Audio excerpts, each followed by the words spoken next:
Hi, everybody. Hello. Welcome to Thursday Night Show. And if you're new, welcome. Welcome. My name is Potentially Criminal, also known as Sean. I am an attorney over in the Cleveland, Ohio area, and I focus on criminal defense topics primarily in this channel because it's not potential ambulance chasing, but we also cover the non criminal side of the law and then some of the funny stuff that happens. This is the Thursday show where we kind of catch up with what's happened in the week. And been a pretty busy week so far. Pretty busy week.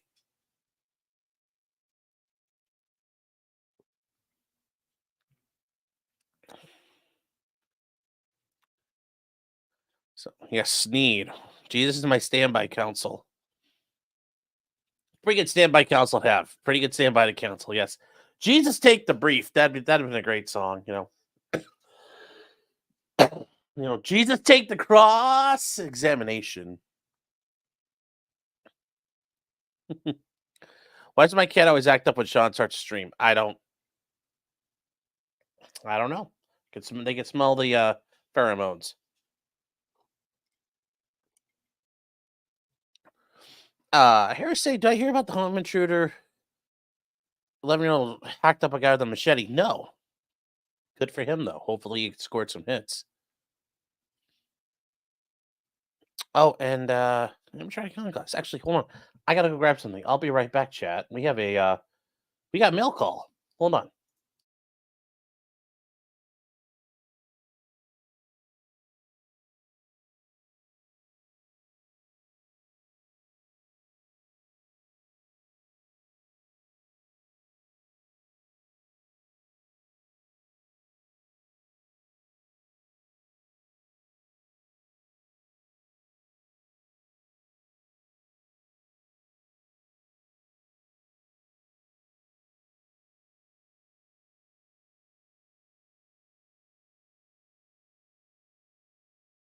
All right.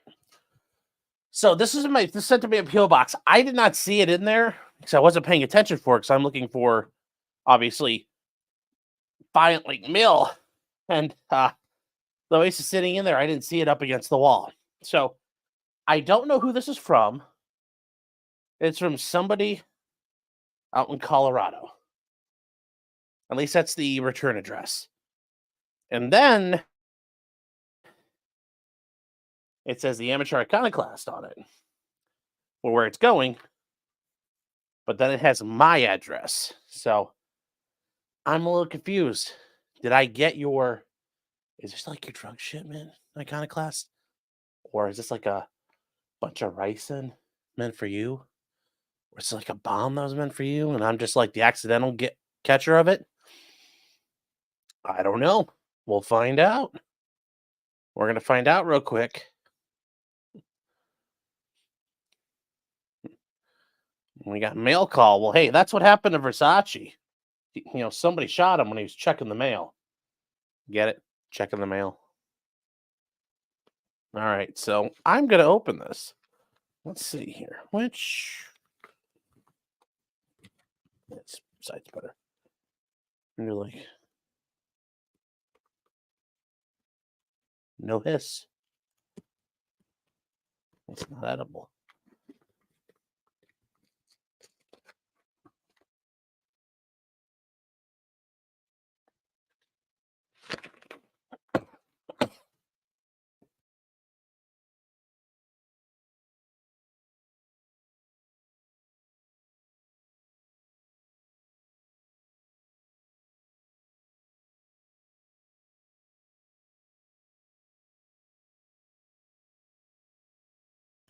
Okay, I figured out what this is now.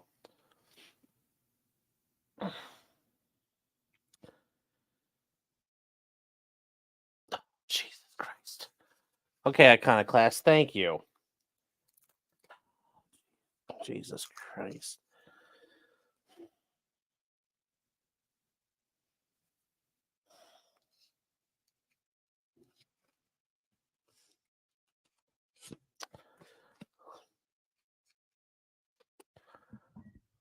Here's what I got.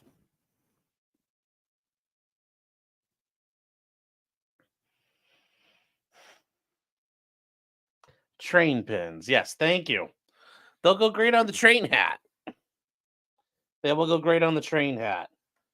There's a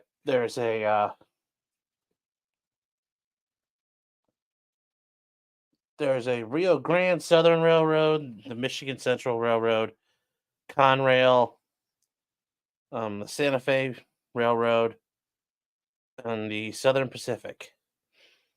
I'm gonna become like the first like involuntary foamer. Thank you. I'll put them on the hat.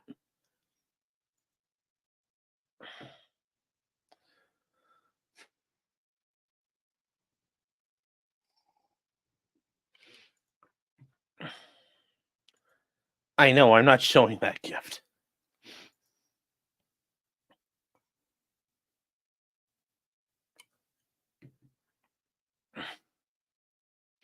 I don't intend to show that one. Yes, it goes with the hat, J-Rock got you. Yes, thank you.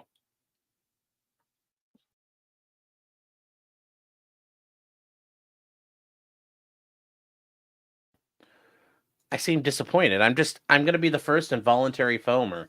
Soon I'm gonna get that guy who's on TikTok who's like, oh my god, I'm that British guy's like, oh oi, I'm seeing a train for the first time. He's gonna reach out to me, he's like, you want to do a collab? And I'm like, no, I didn't mean no, not me. He's like, excellent, all smashing. I'll see you then next week. And I'm like, no.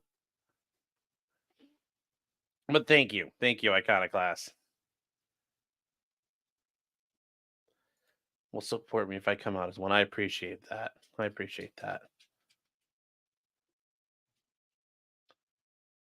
Yes, involuntary.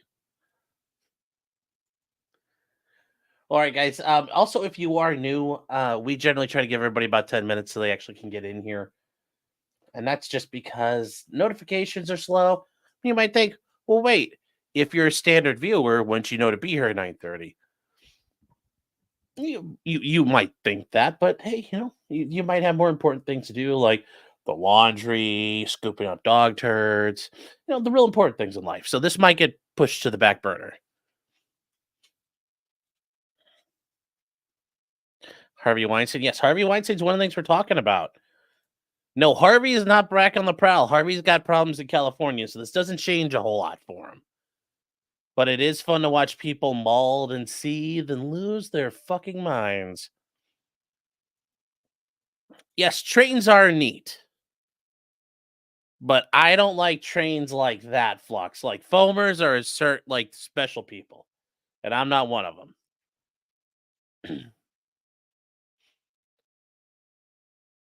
I should cover the Atlanta home invasion case. Yes, they're a couple days into it. We're going to start catching up on that because that actually looks pretty good. I think we might start trying to watch that tomorrow. Jordan Bemke says, is this guy a train counter? Like, no, I am not a train counter. I'm not that. No. Like for airplanes, yes. But not for trains.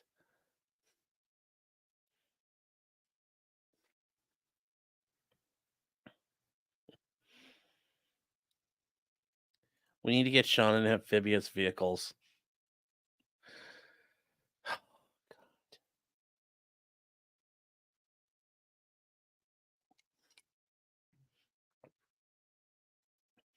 Like, so they can. You mean like get me into them, like an interest in them, or like get me onto one so it can sink? There's a little there's some clarification there. One bet mine says you're not running a train. Well, that's a whole nother story for another day.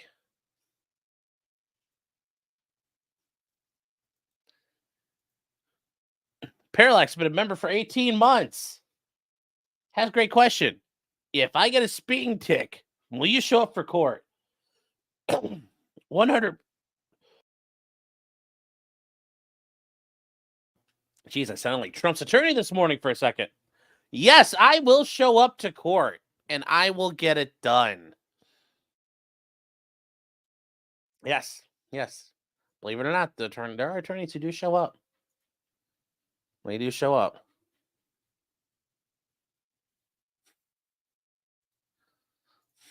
Metal Matt says, "I'm late, you're gay. That's how this works." Well, I'm glad I got it.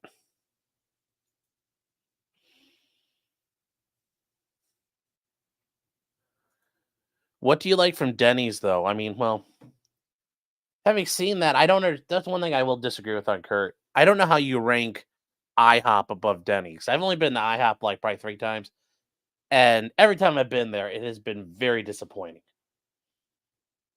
So I like if you gave me the choice, I would go to a Waffle House first, and there's shitloads of them here in Ohio, which is great. I would then go to a Denny's, and then from there, I'd rather go to McDonald's than go to IHOP. IHOP is not really good. Not really good. So I don't understand why people really like IHOP. Oh, Fox says, you trying to watch a fight? I will say in my area, the Denny's are actually pretty low key. The Denny's are pretty low key. Sean is a Culver's man. Oh my God, Culver's is disgusting. I don't like. I understand the concept. Like it's a burger and it's like buttery and it tastes like a burger. There's nothing special about it. I mean, it feels like a little greasier, but like, then that's not really appealing to me. You might be like, Sean, how dare you have that feeling about grease? I know.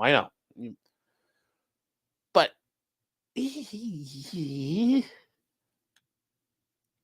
mean, it's okay. Their fries are like, bleh. I mean, there's not a whole lot they got going for it. Their fry or like their grilled chickens actually Culver's got decent grilled chicken. Their fried chicken sandwiches, like, bleh. Not impressive. Not impressive. So no, people are like, oh, you like Culver's? I'm like, no. People in Michigan would kill me for that. That's where they're from, but no, I don't like Culver's. Mike says, I thought you're supposed to worship Bob Evans. I mean, I would go to a Bob Evans. Actually, you know what? Good point. I would go to a Bob Evans before I went to an IHOP.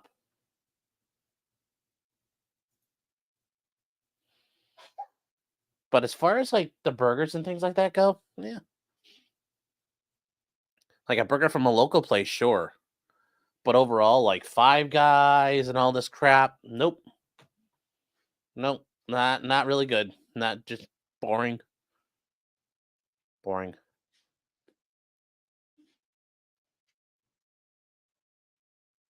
Oh, they're from Wisconsin. You resent that. Well, oh no.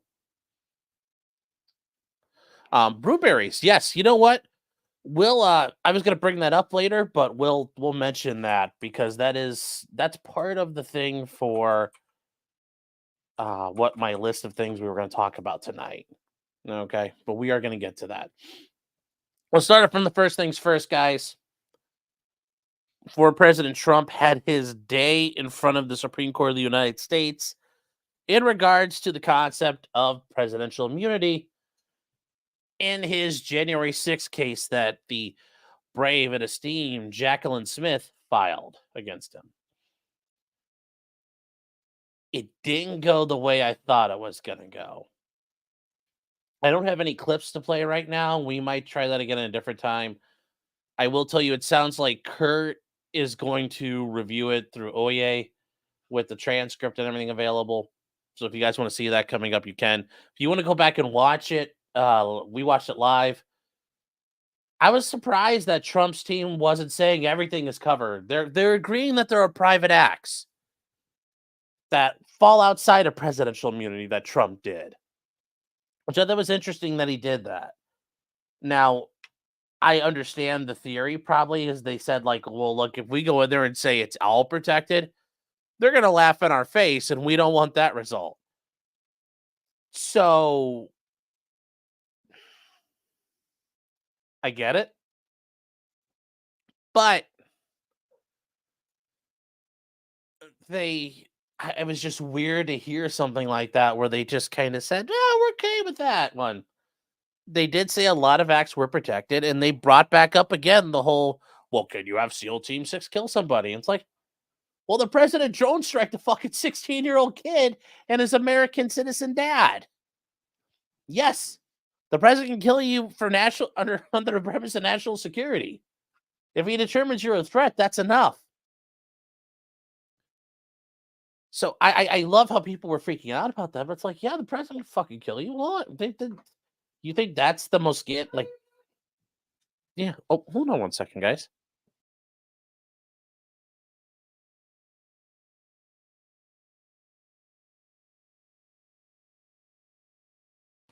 I think the dog said something bad, or at least one of them.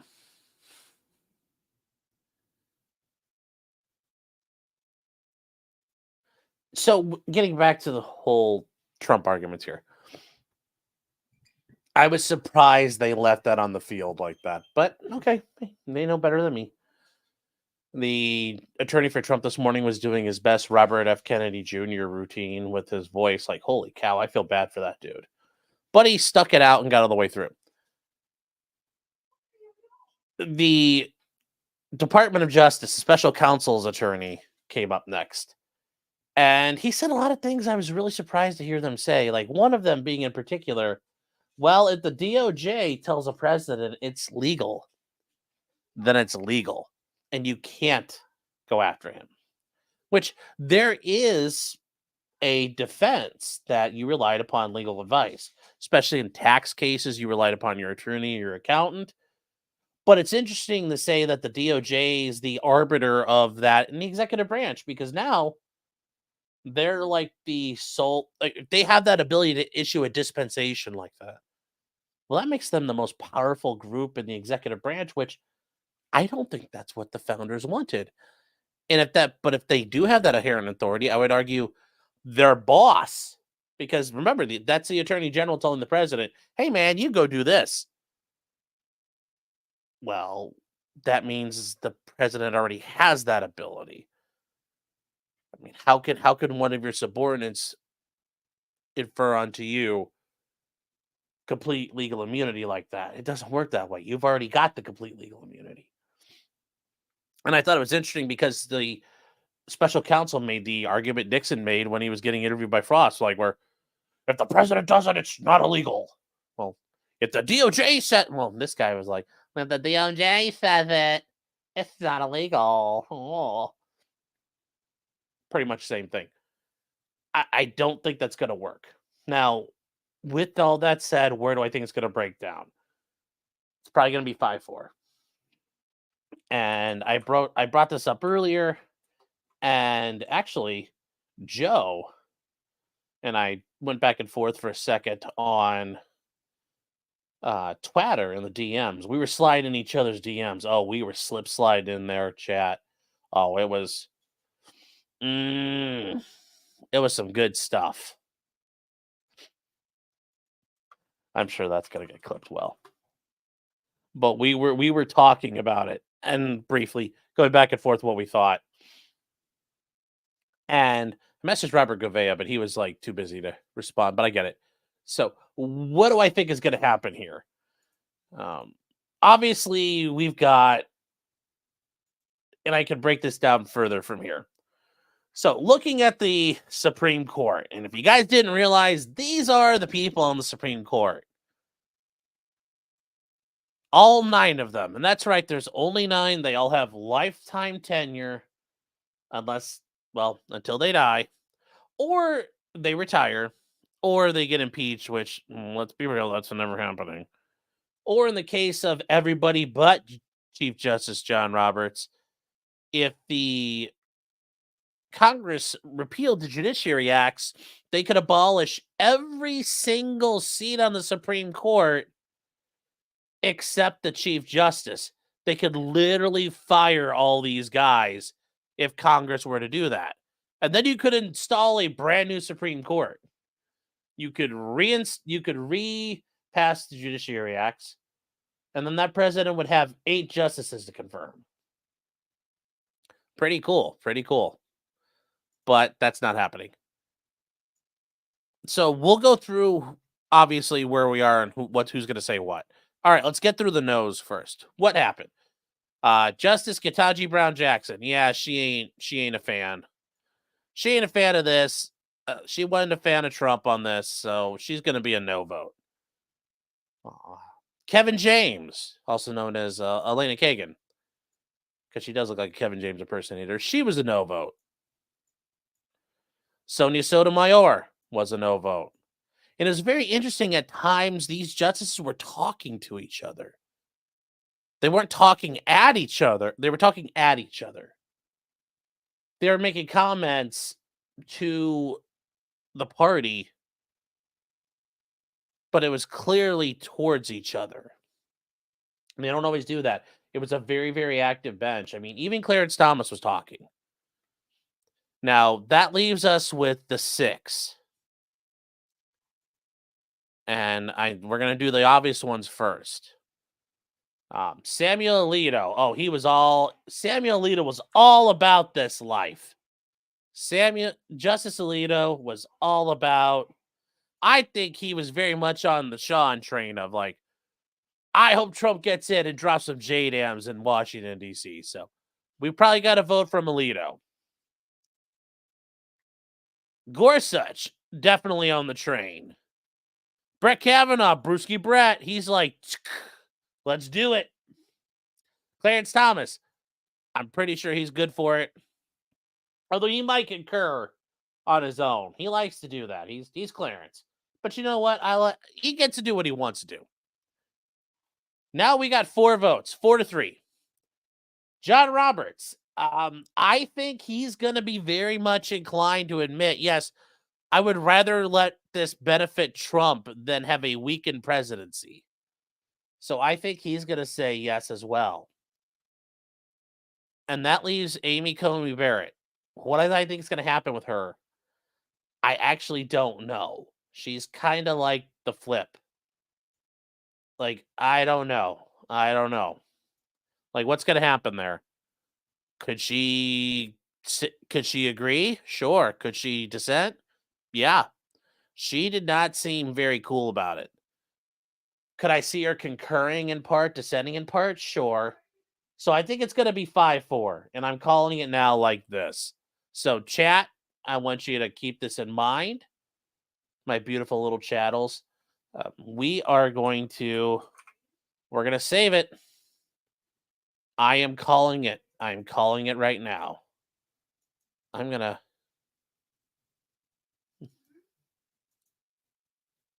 to save this. I'm going to snag it. And you guys are going to save this posterity, because if I'm wrong, you're never going to fucking let me hear the end of it. But this is what I think it's going to be. I think it's going to be 5-4. Now, what do I think is going to happen ultimately?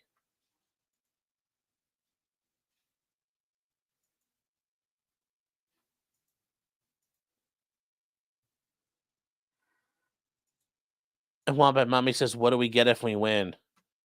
You get to see me look like a moron. I mean, isn't that not enough for you people to watch me suffer? Is that not why I'm here? To suffer? Suffer, Sean. Suffer. I hope I'm correct. Well, I don't hope I'm all the way correct. Because here's what's not going to happen. Here's what's not going to happen. They're not just going to say, oi, hey, president's got full carte blanche to do what he wants. I think Gorsuch, Alito, and Kavanaugh would agree with that. Do I think Clarence Thomas might get on board with that? Maybe. John Roberts wouldn't. So that's why it's going to be parsed down a lot. There's going to be a cutting down of things. I think there's going to be a acknowledgement of a partial immunity, but not a full immunity and complete immunity.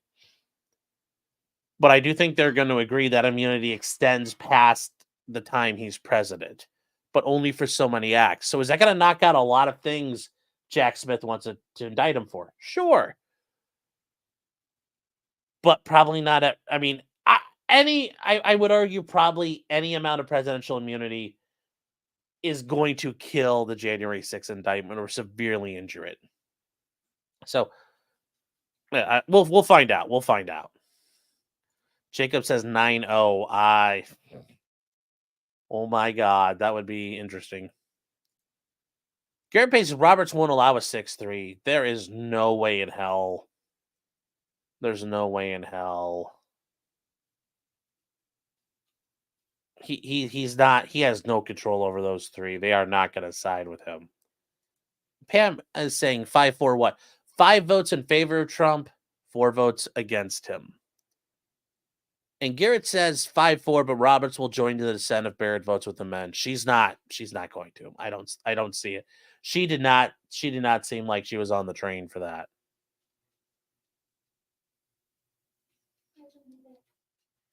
So that is the concern there. Although it is very interesting to see statements, also other brilliant comments from the Supreme Court, like, well, we've got grand juries and we have all kinds of fail safes and they're really good and you can rely on those to protect people from being abused. And it's like, and it was funny listening to people like Justice Alito saying, well, fuck the grand juries. You can't trust those fucking things. And, you know, he spent the past 30 years as a federal judge and federal prosecutor and DOJ guy saying, like, you know, fuck, we're not overturning these convictions. So very, very, very, very, very funny. Very funny.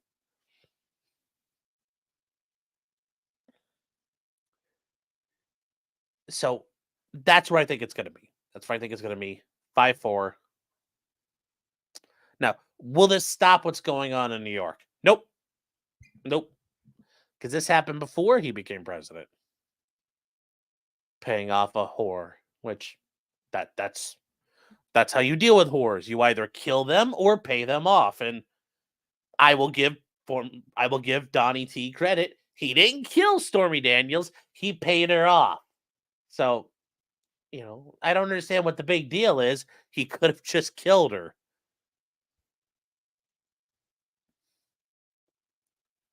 He should have chose the former. He should have chose the former, not the latter. Well, that's just chat. That's.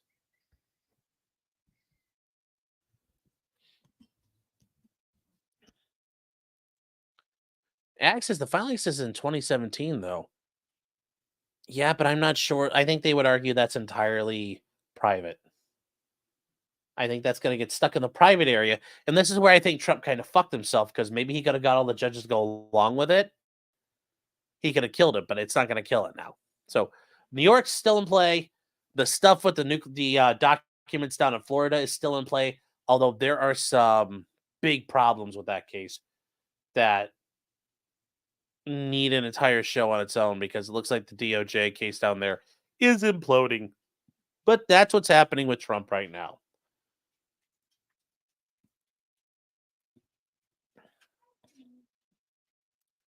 Yes, D. Dialis says they're willing to burn this 234-year-old experiment to the ground just to get Trump. Yes, they are. That's how bad they hate him. That's how bad they hate him. Young is saying thoughts on the campus protest. We're going to get to that because there's one of the parts of that campus protest is a bit fucked up. What the police did and how they responded to a guy.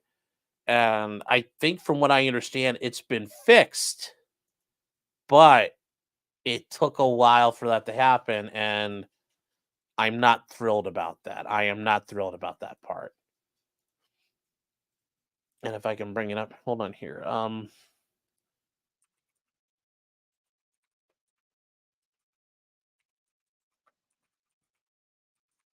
So guys, if you're not aware, there have been now spontaneous protests breaking out in favor of Palestine at universities and major universities across the country in LA, in New York, specifically at Columbia. That's the big one. There were some at NYU, and the police came and cleared them out. At Columbia, they've got a little squatter. And it's funny because they're a bunch of communists, too. So you have communists running around setting up their little, I don't even know what you want to fucking call it. But they have protests right now, and you have the right to protest. You have the right to be a despicable disgusting communist. You do. You do. Sadly, you do. I don't understand why you do, but you do. But you do. And what they're doing as part of it is just oh.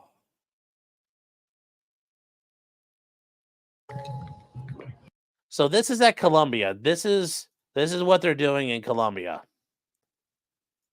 This is how they're protesting for Palestine.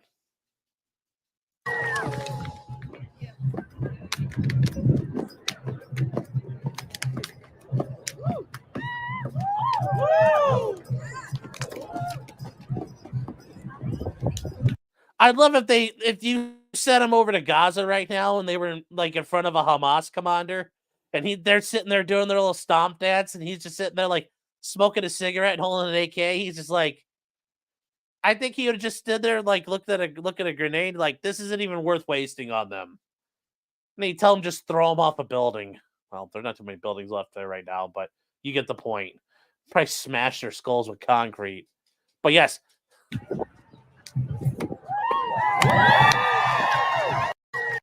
Take that, Israel! Take that! Take that, Jews! Jews, take that! Oh my God! Take that, Jews! And no, really, this is what they're doing. This is what they're doing.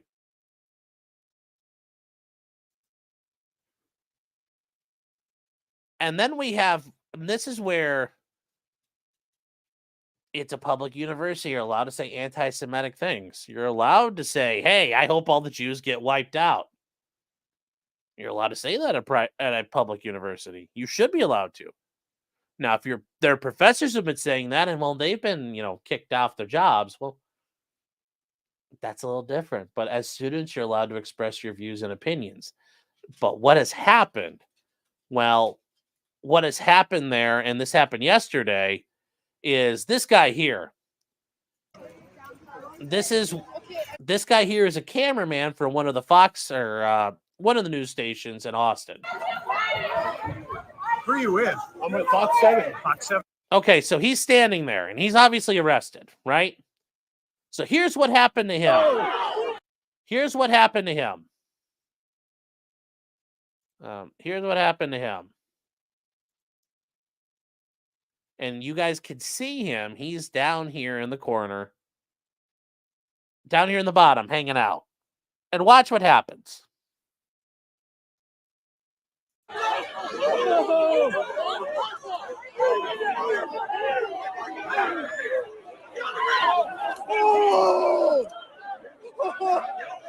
Holy shit.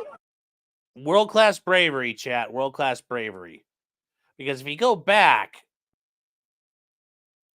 Now, the police are claiming he intentionally hit the guy. That he intentionally hit the cop in the back of the head with a camera. Which... as we get to it right here... did he really? Did he get bumped? I don't know. It's just... I'm just finding it hard to believe the cameraman decided to walk up to the cops and go, oh my God, this is for Gaza! This is for Gaza! I'm doing this on behalf of them! I'm helping! Ah! Just think about that. Just think about that.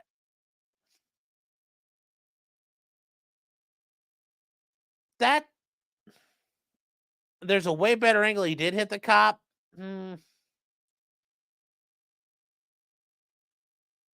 I don't know. I'm like I said, I'm willing to give the guy the benefit of the doubt at this point because what was? So here we go. This is slow motion.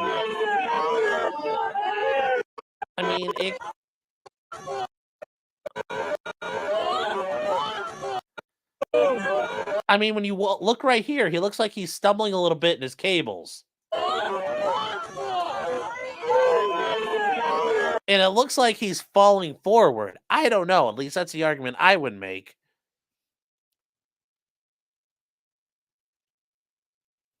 Now, the cops clearing out the rest of the stadium. Okay, fine. Yeah, they got to clear out all that area in Austin.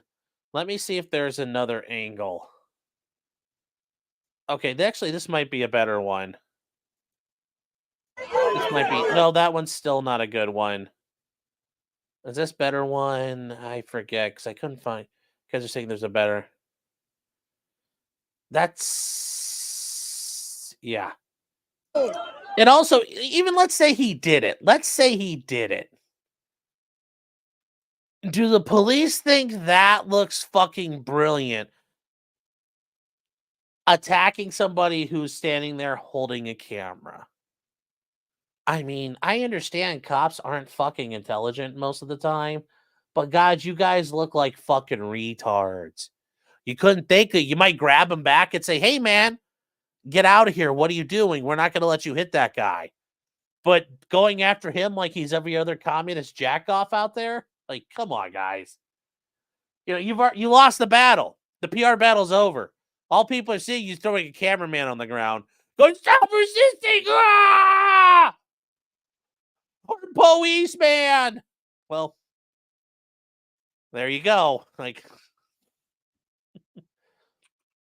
it's not a good look. If that's what you're arguing for, it's not gonna work. It's not gonna work. Let me see here. Oh, I got a insider scoop.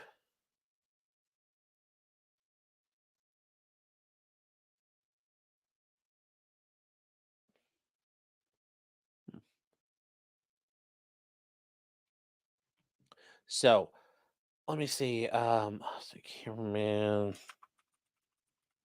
So there's no, and that's a funny thing. He was charged with criminal trespassing. That appears to be the main charge for him. And that's kind of important, I guess, I would argue. So he's charged with criminal trespassing. Okay, so he's told to leave and he didn't leave. All right, well. Oh, if you guys want to go, the Battle of the Flowers. The Fiesta. I can't say that right. So he was arrested. He was released from the Travis County Jail. And he was released. And he was booked and cut loose.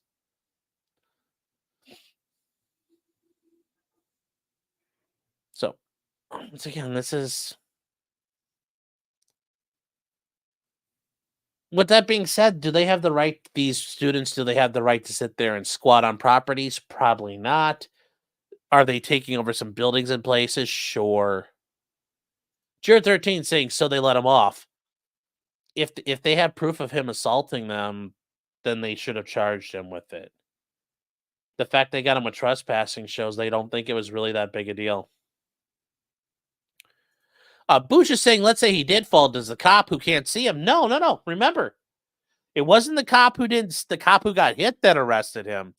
It was all the cops behind him who were like, "Our brother in blue! We're part of the Timbu Wide!" Ah! Those are the guys I've got problems with. Those are the guys I got problems with. I bet Tim Pool is interested he takes on this arrest. I'm sure he'd go, "Let's complicated." Robert says, "Let's look at his camera footage."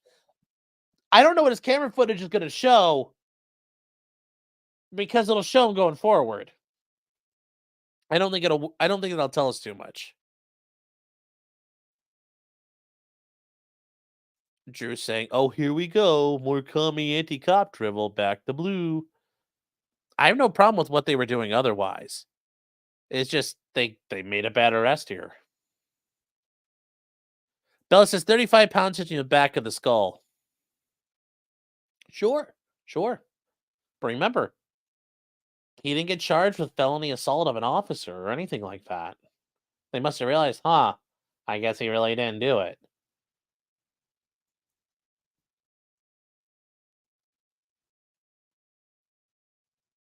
The police behind didn't know what he had at that point. I think they could tell he was holding a camera, and if they can't make that kind of a decision, they might not need to be cops. Yes, it's a shame they weren't this active when Uvalde happened. Yes. Using the manual zoom, yeah. Hasn't Antifa pretended to be media before? Yes, but that guy is a credentialed actual member of the Fox affiliate in Austin, so he's 100% one of their cameramen. Juror says he approached from behind the skirmish line.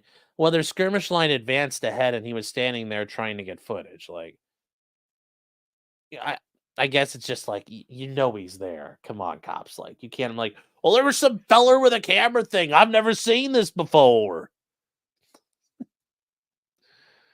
Yeah, there's no way for them not to. It's like I've never encountered this. I didn't know what to do.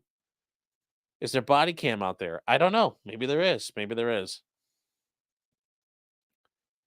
Tim would start shouting about the start of Civil War. Yeah. So, guys, look, we can all agree to disagree, and that's the neat thing. Some of you could think maybe he did it, and I could say maybe he didn't. We could all agree to disagree. Yes, they thought it was an RPG. Yes. And yeah, that was a really yeah, he's got a full camera set up, and yeah, yeah.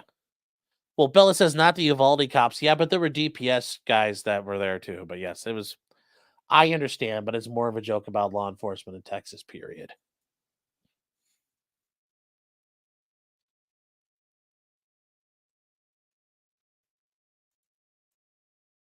Too bad they probably have no liability for damages to the camera.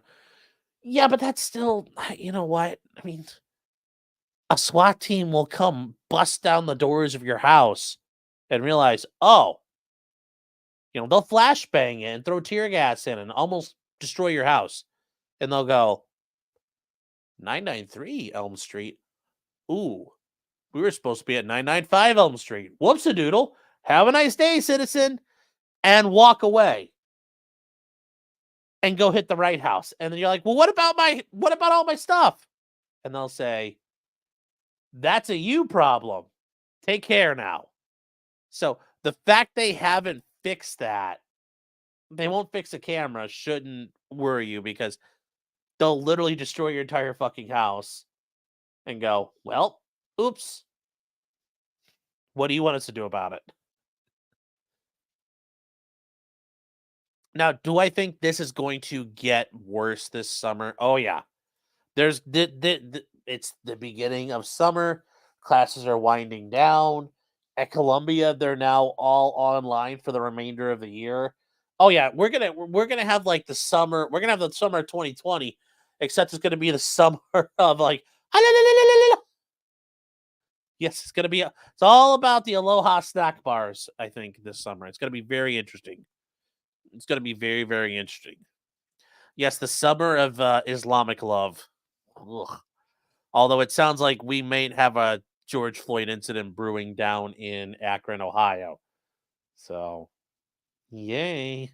Although if there's rioting, hey, those dudes in 2020 made fucking bank covering the riots. So, we'll have riot streams.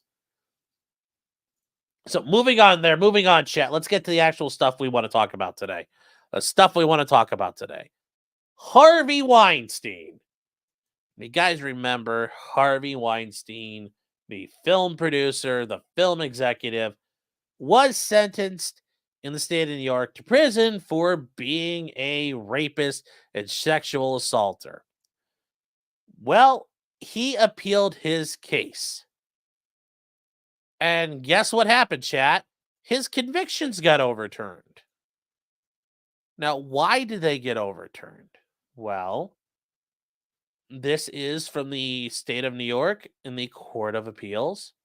If you guys can't read that, please let me know, but I'm trying to make that so you can read it. Michelle Obama's bestie. Yes. Oprah's best friend too. Oprah's best friend too. Yes, that's where we're going here.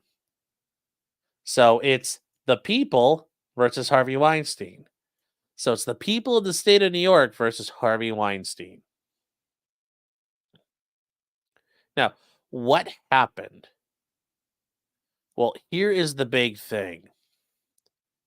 The accused has a right, and this is the preamble, and we'll get to this, and it's there's a way you can speed read opinions, and I'm gonna show it to you.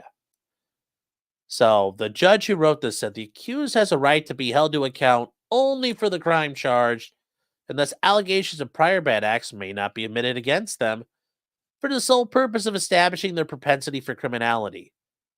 And it says, see People versus Molyneux, 1901. Okay.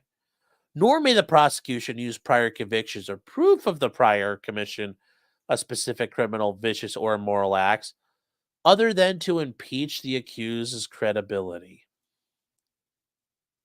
And they talk about a Sandoval case. So you see these two cases, Molyneux and Sandoval. So now you've got that. And because of that, they get down here and they have to overturn. So what happened? The only evidence against the defendant was the complainant's testimony. The women who said Harvey Weinstein did this stuff. And what this allowed was the bolstering of their credibility because everybody came in and said, Harvey Weinstein's a piece of shit. And assailed his character before the jury.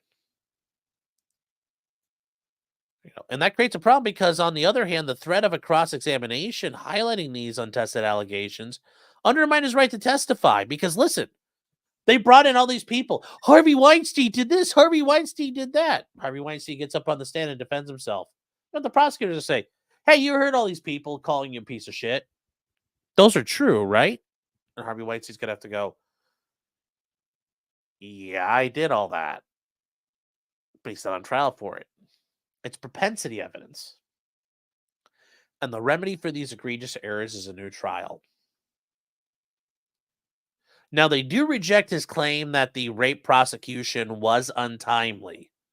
So, that's not an issue here. Now, if you want to speed read opinions, you kind of understand what happens. And then if you want to get to where it needs to go, you then find where, the opinion ends and you start reading backwards. All right. Now, here's the issue. You could bring in bad acts. You could bring in prior actions undertaken by a defendant, but if you're trying to impeach his credibility and undermine his credibility. So he's going to say, I didn't do it. I don't do those things. Well, now you could bring in a bunch of women and say, Harvey Weinstein did this to me. Harvey Weinstein did that to me. Okay, great. Now, why is this a problem, though, for Harvey Weinstein? What else did they do? Well, they brought up all kinds of crazy things that Harvey Weinstein had since done. They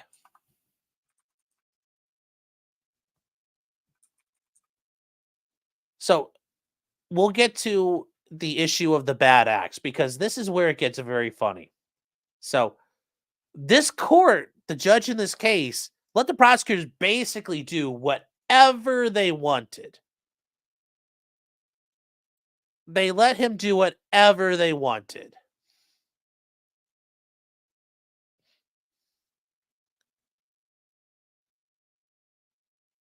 You guys can't see it very well. All right, I'll try to zoom. Sorry, I'll zoom in more on this. All right.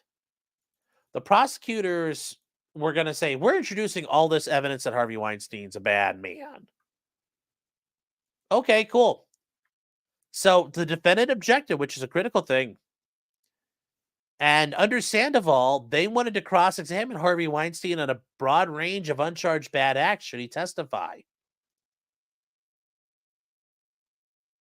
So, pursuant to this ruling, they were going to be permitted to ask about, for example, whether the defendant directed a witness to lie to the defendant's wife, if he filed a passport application using a friend's social security number, did he ever tell a woman he could harm her professionally, but also offer a book publishing opportunity? Did he use his entertainment company's budget for personal costs? He withdrew from a business deal and asks others to cease its funding.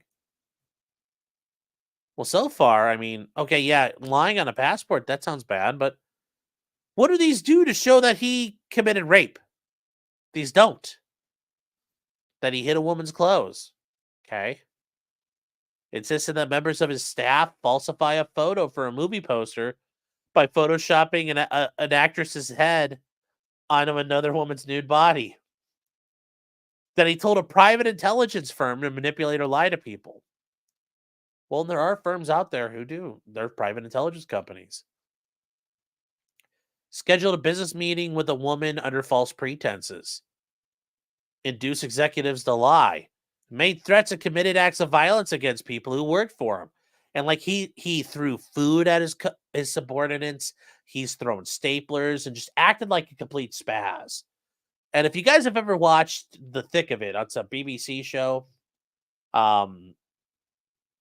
It's about the British government, but it involves one of the guys, Malcolm Tucker. And he's like the fixer. When there's problems, he has to show up and he yells at everybody. And he screams at him and calls him a cunt. And it's very, very funny.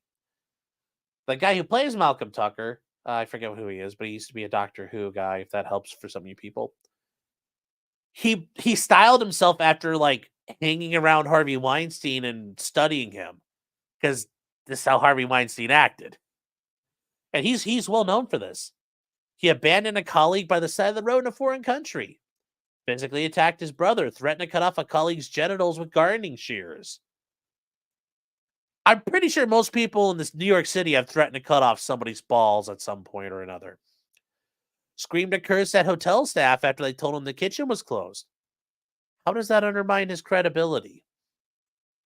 Through a table of food. So how does all that work? How does that work? How is that fair? How is any of that fair? So how do you deal with that? There's no way. Now, when you get to the Molyneux case, there were 3 witnesses. They test about Harvey Weinstein's individual and wanted sexual advances towards them. Okay. In this one, he led her to the bedroom where he suddenly put his hand up her skirt and tried to put his hand inside her vagina. Like his whole hand? Because that's just okay. Maybe he likes that. A few weeks later, she agreed to meet the defendant at another hotel. Like, witness 1, what the fuck you doing, honey? I didn't know what was going to happen. You didn't know? You didn't know? Come on now. Honey. Come on now. Where he was clothed in the bathrobe, Vince McMahon style. Yes! More bathrobes! More groping! Yes! More! He told her he would sign contracts for her to work only if she had sex with him. Okay. And his assistant, which is very much like Vince. Yes, double teaming spit roast. Only when you get spit roasted. But then he told her he was joking and she would never make it in this business unless she changed her attitude. Witness 2 says that he gave her his contact info, then grabbed her by the arm and led her upstairs to a deserted terrace where he pulled her so that she was facing him and masturbated. Okay. Witness 2 says she was invited to read for a part at the Weinstein Corporation, but waiting in the waiting room, was told that Harvey wanted to see her at his apartment. And like a woman who wants a job, she arrived. Because apparently she didn't... The guy who just masturbated in front of me, well, I'm going to go be private with that guy. Okay. Defendant grabbed her by his arms and threw her on his bed before removing her clothes and having intercourse with her. She just froze and looked off. I'm sure. She explained the defendant was a heavy man who weighed her down. The defendant then drove her back to the studio, but she was not allowed to audition and did not get the part. The third one said that he, invited her to the hotel to discuss a film script. Harvey invited her in the conversation in his room, and once inside, led her into a bathroom. As a friend closed the door behind them, she then testified about Harvey undressed as she nervously laughed before he pulled down her dress and masturbated, despite her protest, while grasping her breast and asking her how else he could know whether she could act. Okay. Now, the judge did say, you can't consider this for the purpose of proving that he had propensity for it. But guess what? That's really prejudicial that he allegedly is out there raping and masturbating on women. But no, don't use it for that purpose. But what purpose was it for? What purpose was it for? The question of whether the defendant intended to engage in sexual acts and whether the complaining witness consented.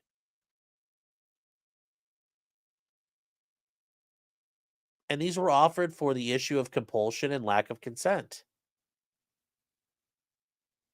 Okay, well, and then they get to what happened. Well, now you're introducing all kinds of shit. A lot of propensity evidence, and then a lot of prior bad acts that don't mean anything. He let this friend on the side of the road. What does that mean? It sounds like Harvey Weinstein's a fucking dickhead. It sounds like he's a horrible human being. But how does that help you convict him?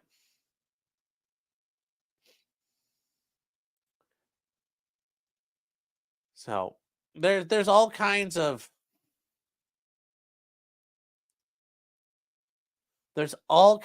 problems. So there are a lot of issues there. And what we need to get to is what they're going to look at here. And in the rape part, yeah, he got convicted of third-degree rape and he was doing 16 years. But yes, the Molyneux witnesses, Harvey Weinstein argues that he had committed against them before the alleged offense ran afoul of that case.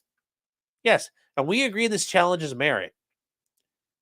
We reject the prosecutor's theory, accepted by the appellate division. So the way it works in New York, guys, the New York Court of Appeals is their highest court. The appellate division is their intermediate court, and the Superior Court and Supreme Court in New York are like trial level courts. It's all fucking weird out there. These states make it so hard. That they said, we don't buy this. This testimony doesn't show his state of mind. This would eviscerate the issue of propensity evidence. And these are collateral matters of a defendant's past that make him look like a bad guy. And the state cannot prove a defendant of any crime not alleged in the indictment, either as a foundation for a separate punishment or as aiding the proofs that they are guilty of the crime charged. Uncharged crimes or prior misconduct are not admissible if it can't be connected to some specific material in the case.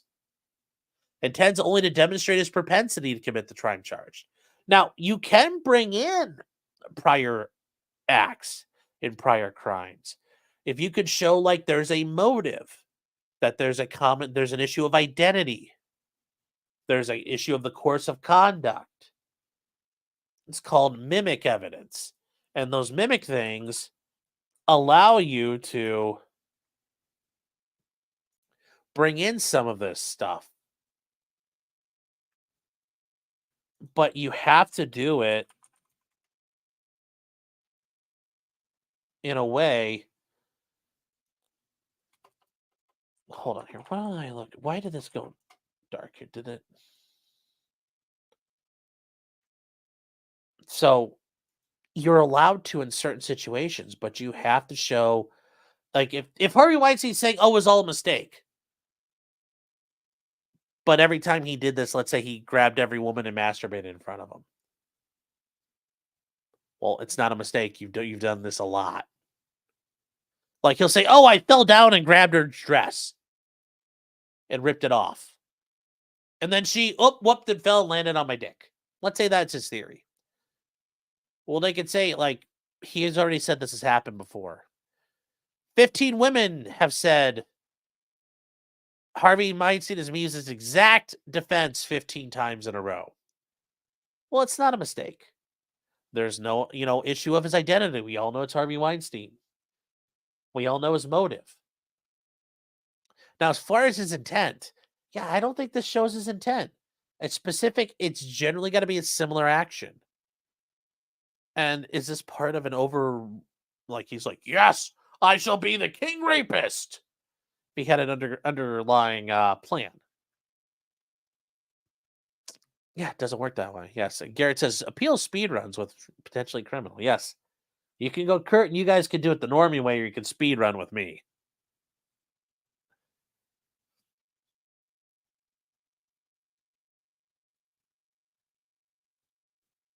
No, the opacity. You guys can't read this still? Is it still not working? Oh, Devil Eyed Elvis for $20. Thank you. Saying, whoops. Didn't know you were live when I sent that text. Well, I'm going to talk to you about that. Thank you, though. We're going to talk. I need to figure some stuff out with that. Please fix the opacity. All right, I'll turn it down some. All right, there. I can make the opacity a little. You know what? And maybe let's see if the green helps. There. Hopefully that helps. I turned it down some. So you can't use the prior bad acts like that. And this is where they talk about it. For example, they talk about here are the rules. A person can't be convicted of one offense upon proof they committed another. However persuasive and a moral point of view such evidence may be, and that's true. It makes hard, and we don't use propensity evidence because then basically everybody gets convicted. Yeah. This would lead to convictions upon the charge made by proof of other acts in no way connected to it, and no uniting evidence. Remember what I said with mimic, a common scheme, identity, plan. If they had a uniting evidence to it. But there's no issue. There's no question about any of that. There's no question about any of that here. So that's why for Harvey Weinstein, this was all improperly admitted.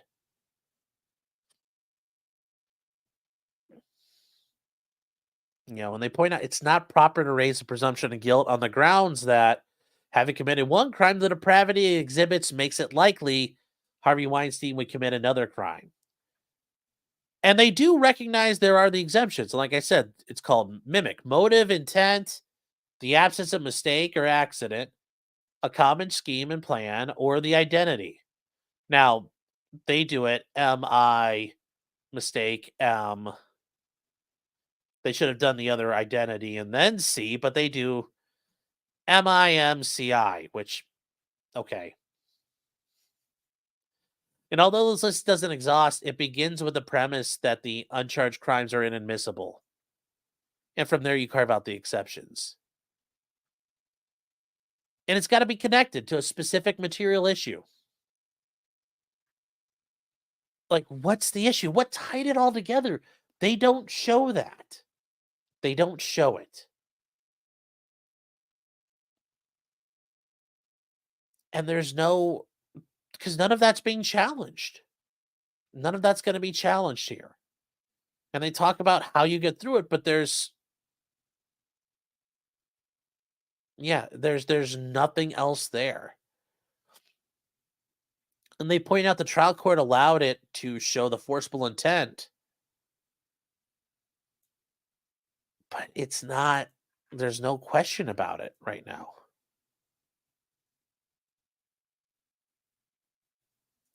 Sean's starting to speed run this around out of breath really quick. Yeah.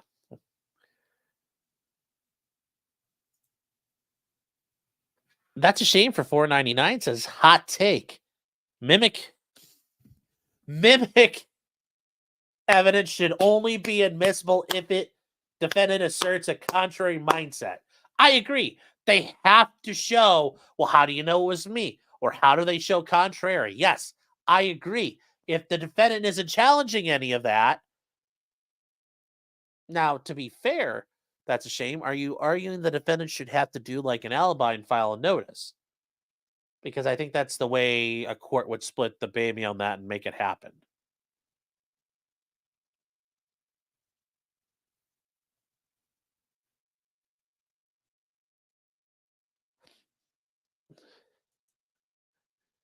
But yes, thank you for the super chat there.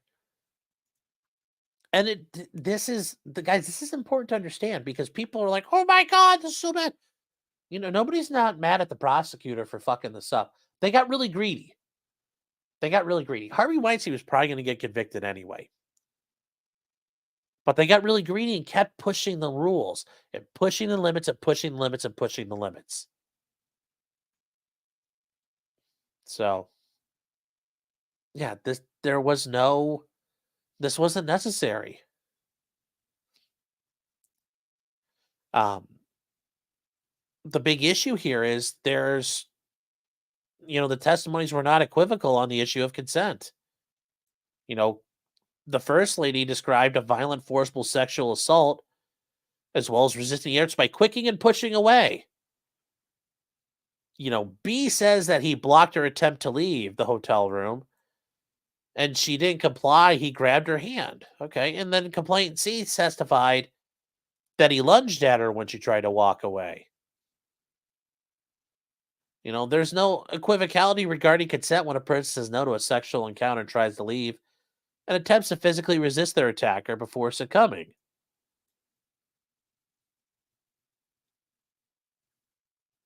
So, simply put, there's nothing consensual about the complaints described. Thus, even though the prosecution contends the jury could believe the complaint's recollections of the attacks, it still believed that the defendant thought they were consenting is inconceivable.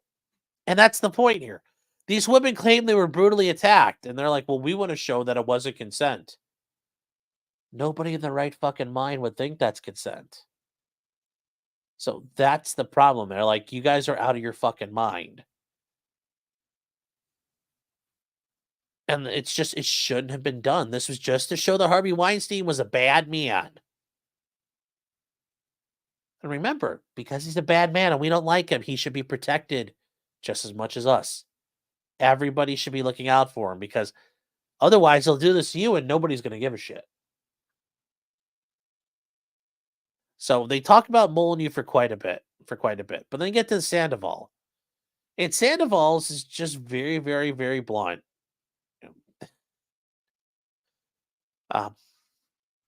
The trial court abuses discretion because here's the funny thing.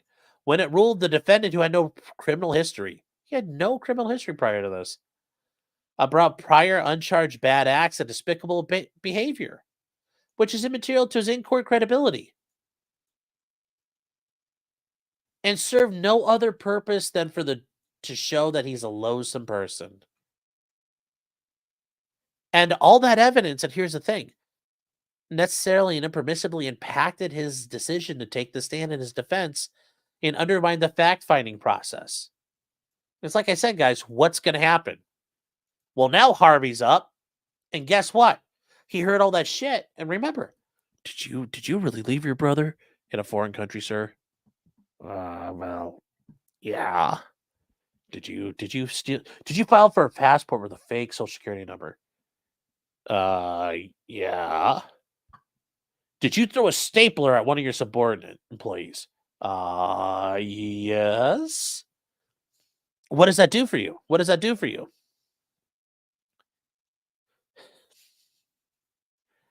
This is the problem, and that's what they did to him. And that's where the Court of Appeals in New York's like, you can't do that. That's not fair. That's not constitutional. That's not legal. Robert says, why did they go to his hotel room? Just Robert, really good question, but shh. They're strong women, Remember, women don't know no better, apparently. The siren call of the casting couch. No, I shouldn't have to disclose shit. Get fucked state. I understand that, but I think between us girls, I think that you're going to be forced to disclose. Like we're not doing that. Just, just saying. Luke is saying he got a ton of acquittals. Yes, he got acquitted of first-degree rape and a couple of sexual batteries. But yeah, when you guys speed running, yes, I can't run. Funny, funny chat. You're funny guys.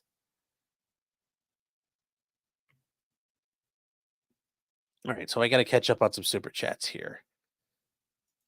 Just me says for $9.99. When the police say we're moving out of the way, don't get up behind a cop moving in the line and shove a camera in his back. It doesn't go over well. He was not bumped, and his footage shows it. I don't know how his footage couldn't show he was bumped or tripped because you can't see anything other than looking straight ahead. So that's we can if I'm wrong, I'm wrong. But notice the cops didn't charge him with that. That should tell you a lot of things. They went to all that trouble, and then they didn't charge him. Yes. I'm just saying, in my experience, I call that a clue. Luke says, fun fact, I share a birthday with Harvey Weinstein and also Casey Anthony and Gabby Petito. Oh, they're all born. That's a hell of a thing. Jeez. It's a heck of a birthday. And Cedar Rose says, fix the opacity. I hope that fixed it. Let's go. Brandon says, been a member for 6 months, only 5 years and 3 more months.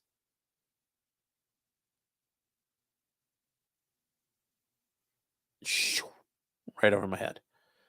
Brandon says, how fast can you run a mile?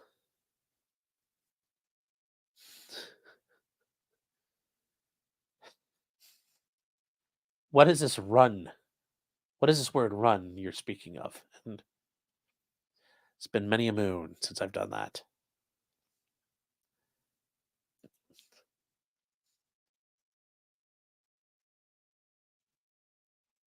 And Barron Trump was the day after you. Also, Bruce Willis, if you want some non-crime people, damn, you've got a busy birthday, man. Awesome. Guys, did I just misgender you? Yes. So what does this mean for Harvey Weinstein ultimately, though? Getting back to what's going to happen with him. He's getting a new trial. He's not getting out of prison. He's stuck in California for his problems there. So don't panic. Don't worry. Nothing's going to happen. Nothing's going to change. He's going to get tried again. I don't, and on the other hand, they may not try him again because that was trials cost time and money. The government might say, fine, we'll give you a plea deal, serve a little bit of time, and we'll call it good. And then you go to California and do the rest of your time. I think that's probably more likely to happen. Especially after all this has happened, now he's been convicted. I don't necessarily think he's going to want to turn around and fight anymore.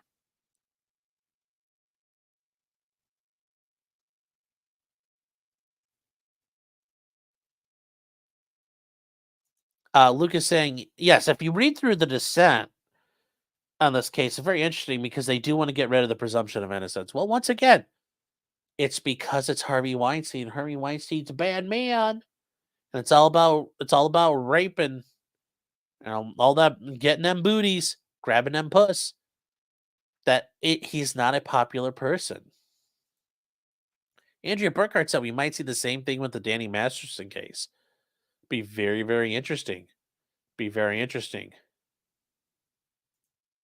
And 10K View says casting couch is not new, but cornering someone in a bathroom is potentially sus. Oh, I agree. But when you read those facts, that person's friend helped lock them in the bathroom, which I wonder if you ask that person, well, are you still friends with that your girlfriend who locked you in the bathroom? She's probably like, well, yeah, totes. It's like, I'm not like, oh my God, she trafficked you.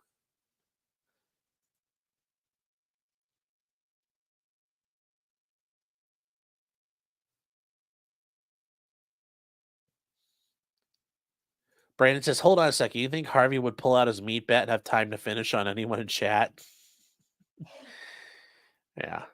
That's a shame. Says New York is low-key based when it comes to 404B. Yes. Typically, New York's criminal rules are in a lot of the Northeast. Their criminal law really sucks for defendants. It's not very good. There are some places it's strong, but it's compared to the rest of the country, you don't want to be a defendant in the Northeast. And Phillips says, why again do prosecutors have protection when they throw a defendant's rights under the bus? Well, the judge let them. That's why, because the judge let them.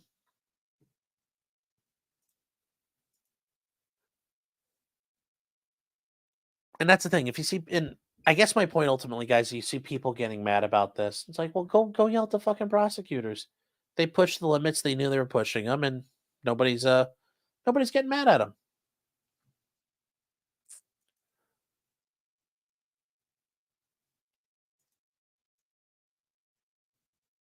Now, this one is interesting. This is interesting. So in Vietnam, and if you guys, yes, Vietnam, you may have heard of it. You guys may have heard of this place, Vietnam. We had a war there. We fought a war. You know, in the long ago. You may have heard of this place. Well, the North Vietnam was a communist country, and South Vietnam was not communist, but very corrupt. Well, we defended the South and didn't turn out so well. Vietnam War happened, and North Vietnam ended up conquering South Vietnam by 1975. And since 1975, the People's Republic of Vietnam has been a communist country.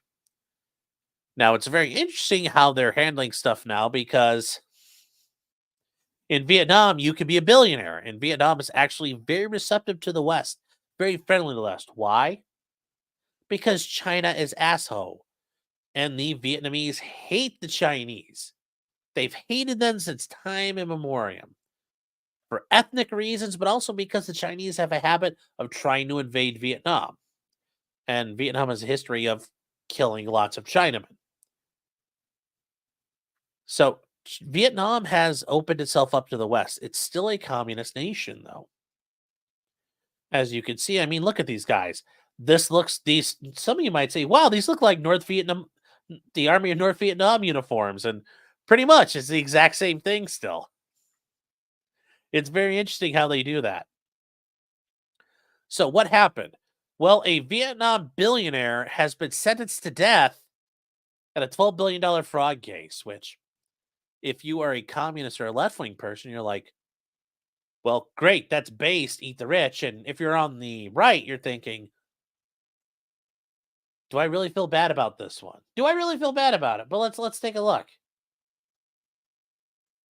So a court in Vietnam sets a real estate tycoon, um, Trung My Lan, to death over her role in a 304 trillion dong. And yes, dong is the currency of Vietnam.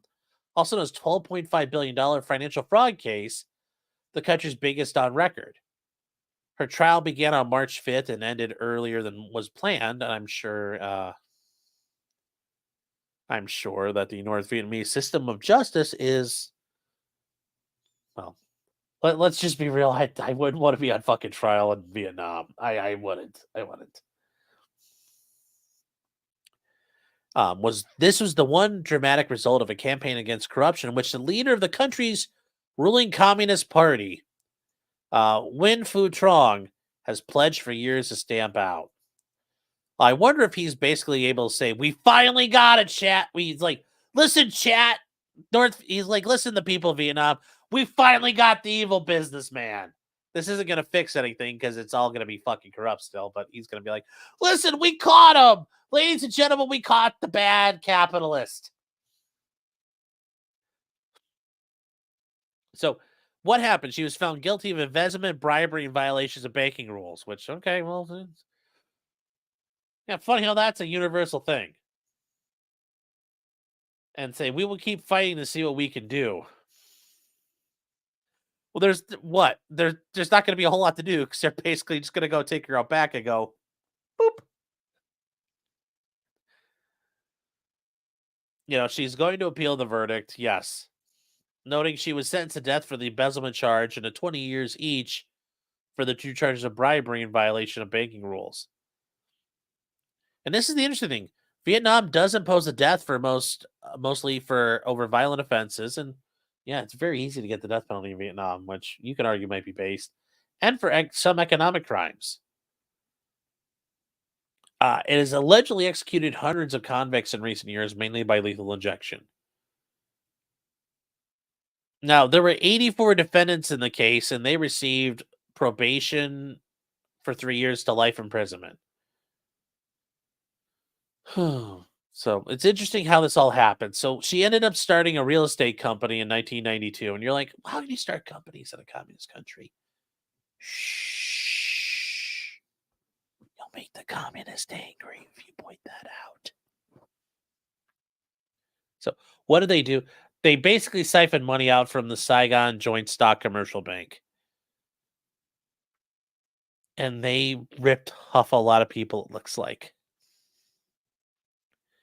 When the state bailed out the bank, which, why when it's the state bailing out itself? It's a communist country, isn't it? Like, I don't really understand here, but okay, the way this is worded. Yeah, I'll run with it. I'll run with it. Uh, After there was a run on deposits triggered by her arrest.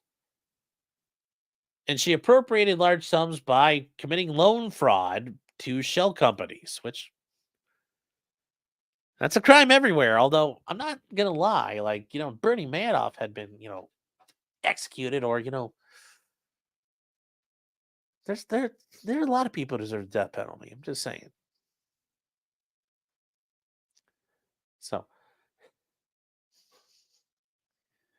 this is a very interesting comment here in a communist country, which I think shows you that Vietnam is communist in name and is really softened a lot.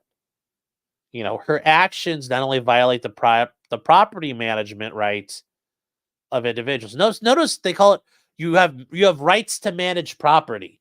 Not that you own it, but you have rights to exercise control over it and manage it of individuals and organizations, but also put SEB under scrutiny, eroding people's trust in the leadership of the party and the state.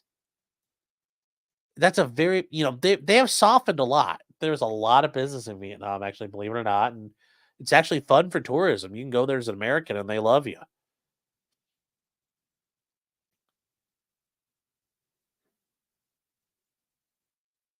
So that is her issue. She was also found guilty of having bribed officials to look away, which, I mean, let's be real, that happens all the time. And I'm sure that happens all the time in Vietnam. Oh, boy. So she paid $5.2 million to a senior central bank inspector. And they called this crackdown the blazing furnace. I mean, that's kind of a Chadley name for your operation. So yeah. Yeah, don't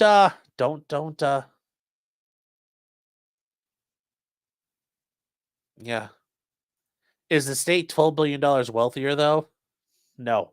No. Saigon, I thought it was Ho Chi Minh City now. Well, there's that too. There's that too. This is all because John Kerry lied about his injuries. Yes. Yes. And she got greedy like many. Yes, remember guys. Remember guys. Pigs get fat, hogs get slaughtered. She couldn't keep her hands off all that dog. She's just she was a whore. She wanted all that dog. Brewberry says, when I came back, at a story about my peoples. Is this in the north or the south? What's about all of the glorious workers of Vietnam, Brewberries? It looks like it all happened down in Saigon, though. So down on the south side, the Serranos of Vietnam, the Serranos. Yes, SBF got a slap on the wrist, comparatively speaking. Yes. And I wouldn't feel bad if SBF. Well, don't worry, he'll get the death penalty in prison. There are a lot of people probably going after him. Say, can we form a prisoner of war swap? Can we trade her for SBF? Yes. Yes, they used to be communist as fuck, but they've softened up. Yep. Yep. Yeah, it's a lot better than it was. They've really chilled out. And Blazing Furnace sounds like an anime about bladesmithing. And D-Scene says, tu boku, tu boku.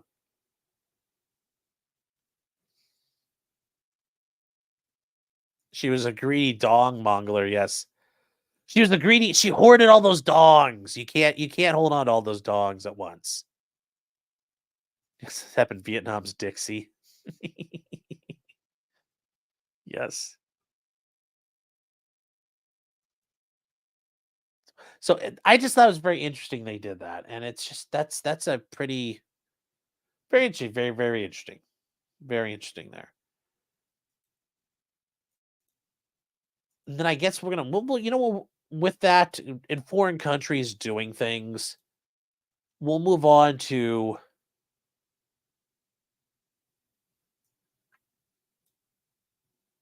we'll move on to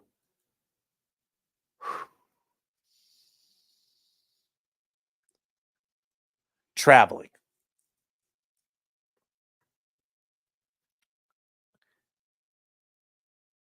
If you're going outside of the United States, make sure you know what you have on you. That's number one.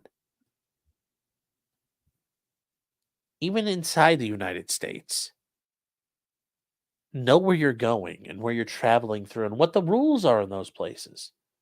Because something that's legal in state A is not necessarily legal in state B. And why do I bring this up? Well, because somebody fathoed hard. And a guy from Oklahoma is facing up to 12 years in prison. I don't care about Zendaya and Tom Holland. Fuck. He's facing up to 12 years in prison in the Turks and Caicos for traveling with ammunition. The boneheaded mistake. You have no fucking idea, Holmes. That is a massive one. So this is Ryan and Valerie Watson. And Ryan was detained after they found ammunition in his carry-on bag. And why did he have ammo in it? Because that's apparently the bag he would use to go to the range. It was his range bag. Don't use the same bag for that. Even if you could check it out.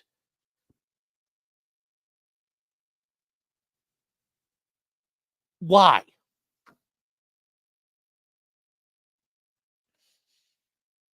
There's no reason to do that.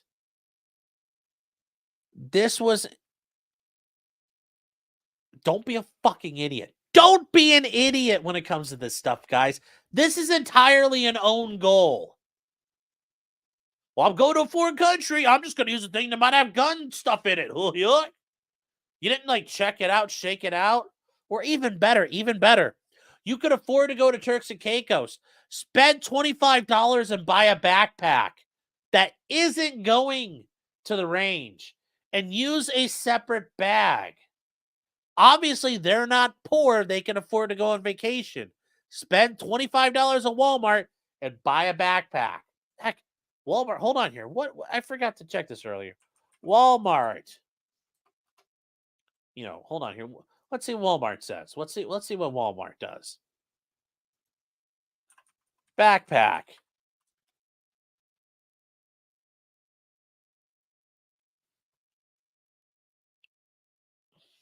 Look, there's all kinds of crap you can buy from Walmart. You can buy a backpack for $14. Ooh. You could buy a traveling backpack for $35. You could buy one with cute little kitty and puppy stuff on it. I mean, look at this one. It looks so cute. I mean, it's got the little cute things on it. Only $18.99. You could even buy, look how ghetto, for $8.99. Could have bought a backpack, like, as a carry-on. Or if you wanna be tactical, and I get it, he likes guns, so he's probably a tactical bro. For 15 bucks, you could have bought this. Look, it's got molly pouches on it, so you could have, like, you could look heckin' tactorino. You can be like heckin' tactical. Or maybe he could have got a Mickey Mouse one with a lunchbox for under $20. Ho ho! Or he could have been like all like, right said Fred and be like, I'm too sexy for the TSA, and had a mesh backpack and wear it with your mesh shirt. And then him and his wife, they could have been like twinsies and had purple backpacks. Or he could have spent some money and bought better ones, or he could have done it prison style, like working at the jail where you have to have a clear backpack. This would have been helpful because you could have seen what the fuck was inside of it. $20.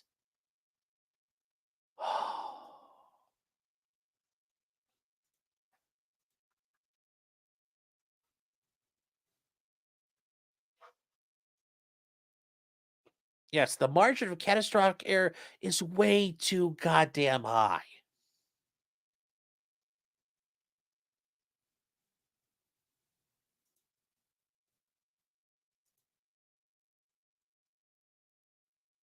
So, um, of age homegirl basic female says my hubby's boss had this happen. So dumb. Yes. Sean's all elitist now buying a $25 backpack. I know. Yes. Ho ho ho. Yes. Oh ho ho. Yes. Ha ha ha. My pinky up chat. Yeah. Yes. Ha ha ha. In the yacht club, we buy backpacks all the time. We could buy $8 backpacks every day. Ha ha.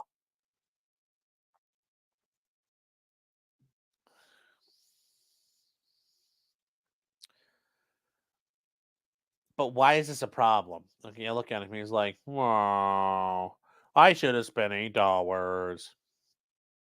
Now, yes, he faces 12 years in prison for violating the gun and ammunition laws in the Turks and Caicos, which it's its own country.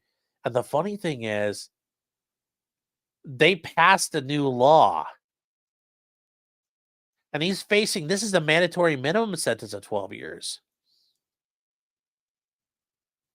And here's the thing, guys: when you go somewhere, know the fucking rules. Because the idea that the US government's gonna come rescue your ass. You're not Brittany Griner. You're not, you know, are you a black lesbian basketball player? No. Like, you call the State Department. Like, you're like, hello, hello, please, Mr. US government, can you help me? Yeah, I got arrested overseas. Okay. Am I wait, hold on, hold on. No, no, no, no, I'm not black. No, no, no, I'm not a lesbian. Click. You're like, hello? Hello? I think they hung up on me. Or the connection broke. Fucking hang up on you. They're going to fucking hang up on you. Don't be an idiot.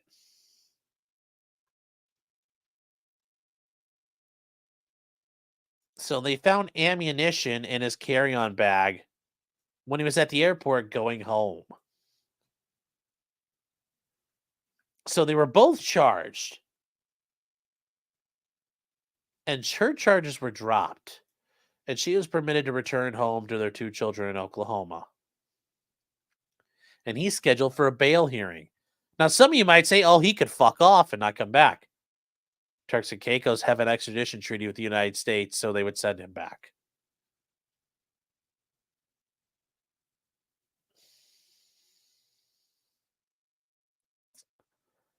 We were trying to pack board shorts and flip flops. Ammunition wasn't our intent. They were hunting rounds I used for white-tailed deer. I had no idea those were in there. Okay, well.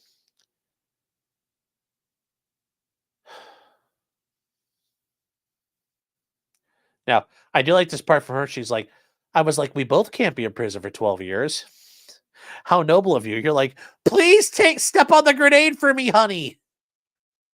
We have kids at home, and this is such an innocent mistake. Nobody gives a shit overseas. You got to know what the fuck you're doing.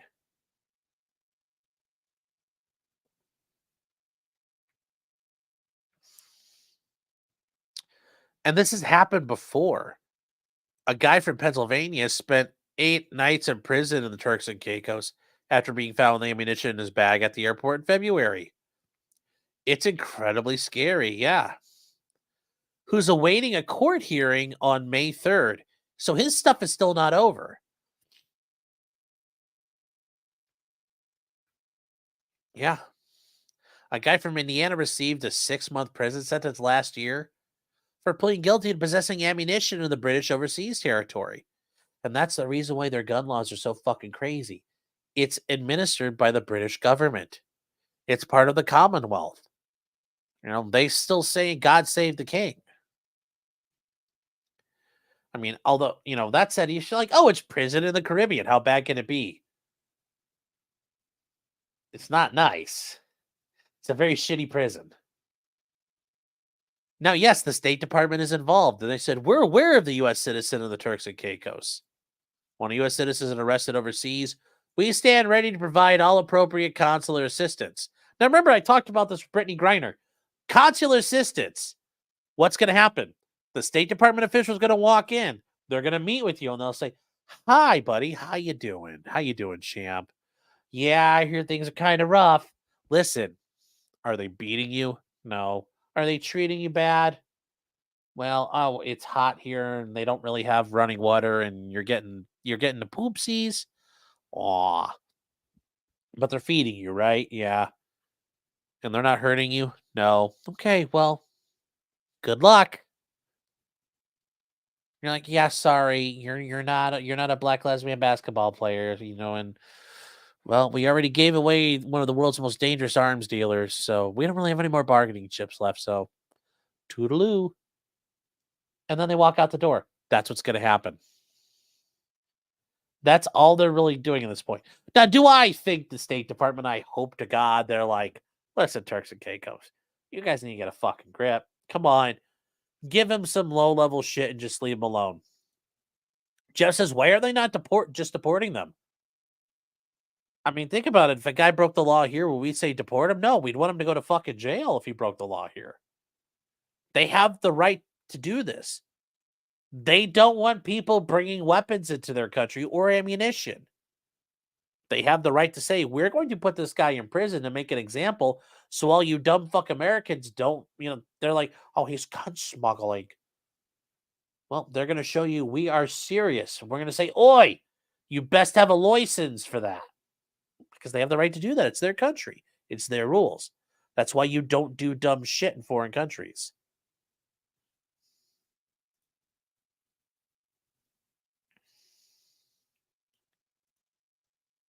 So.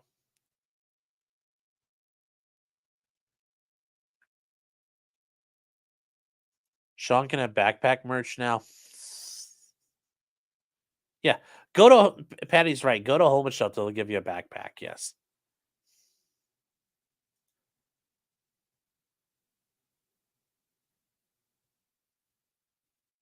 That guy's going to sit on a butt donut for the rest of his life. Oh, yeah. Yes.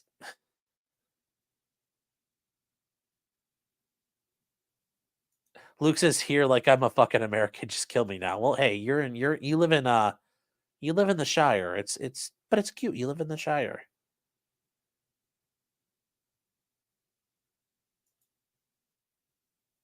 So it's a deterrent factor. Sure, they have the right to do that. Why wouldn't they? Sometimes part of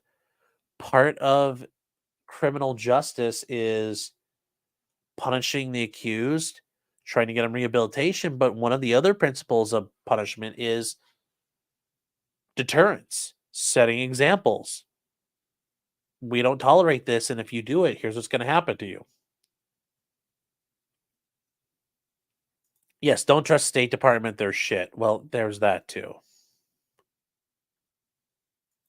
Resto Challenge says America needs to be more aggressive about half nations arresting our dudes. Well, back during the Cold War, it probably wasn't that big a deal when America was the big swinging dick on the block, but America's eroded a lot of its global power. So that doesn't happen as much anymore. Patty says, how they even got through security on the way there. Well, I've mentioned it before. I've gotten through with like a hunting knife before. I've gotten through with things I probably shouldn't have had. I've gotten through with nail clippers. I've gotten through with a bottle of shampoo before. The TSA sucks. They get red cell where the TSA has like people who work for them who intentionally try to send like fake bombs through. They don't catch bombs, guns, weapons, all kinds of crap. The TSA sucks. They suck at their job. So the State Department says, we're going to try to help. We're going to try to help. But remember, you are subject to another country's laws. Their country, their rules. Don't be a dumbass. Don't be a dumbass overseas.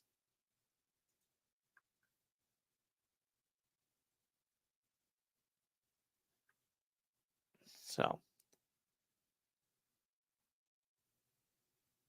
let's go. Brandon says $5 to the fat joke jar. I'll make it better next time. Well, I appreciate that.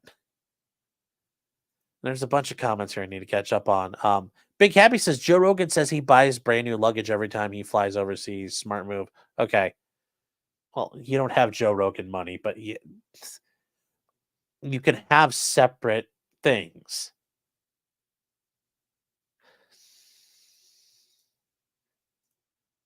The name of some sort says Sean thinks I'm going on my tropical vacation with a chance sport like a poor. Well, a lot of the people in the Caribbean are poor, so you would blend in. You need a Sarah Boone approved suitcase. That would be funny. And Charlie's like, not Charlie's like, look, I'm just asking, but who's going to look after his wife for 18 years? Yes. Yes. And Sleazy says, how to get past the TSA? Wait, never mind. That doesn't need answering. Yeah. And Jim Cox says, in response to Brandon asking about running a mile, Jim's like, I could drive a mile rather expediently. So can I. So can I. So, yes, be careful when you're traveling, guys. Be careful.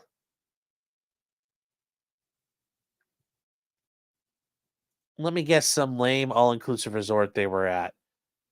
I mean, they could have been at one. They probably were. I think there's isn't like Sandals or one of those ones where you get to go there and go hump like on an adult place. Dell says if only he went to hedonism too, he wouldn't spend years in jail. Well, that's a hell of its own making.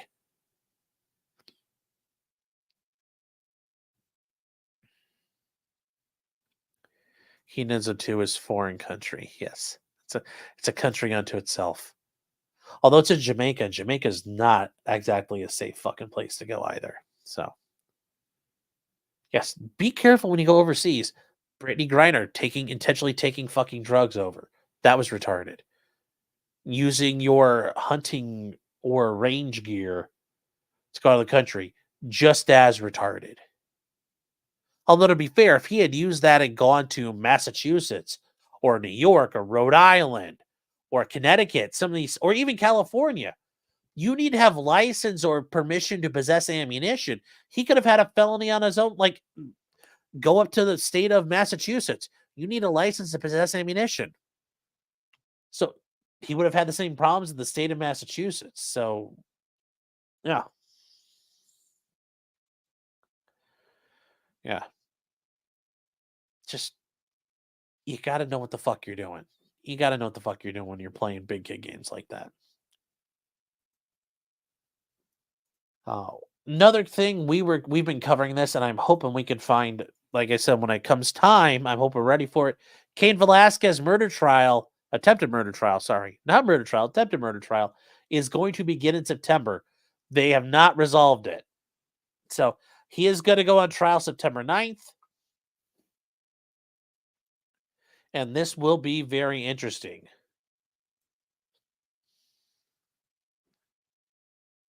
So his attorney asked for another continuance, but they said, like, we've already been doing it. And to be fair, it's kind of like a big, you got time. You got, let's see, September 9th, you got just about 4 months to get it done. Now, they're arguing they don't have enough subpoena evidence was still incomplete and they needed more time. Well, if they need more time, they could probably get it later. But for now, we'll find out what happened. And remember, guys, he's accused of going on a high-speed chase to go after Harry Goulardi, who was accused of sexually abusing Cain Velasquez's son. And then he fired several rounds from a handgun in the vehicle, but hit his stepdad instead of the right guy. This guy, Harry Goulardi, has still not had his own trial, which,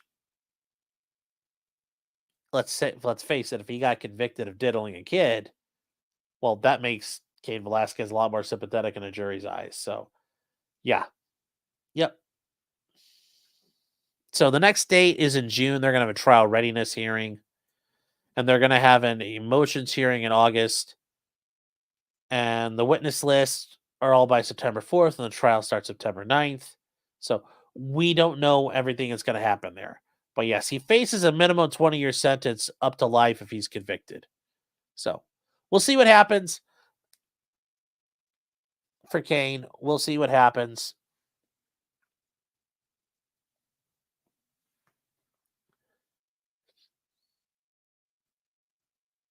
Oh, I thought you said Baked Alaska. No, Cain Velasquez.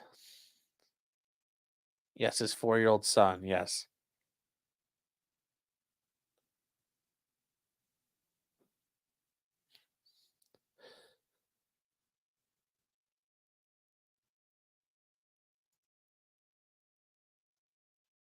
So Charlie says, I vote not guilty. Yeah, the problem is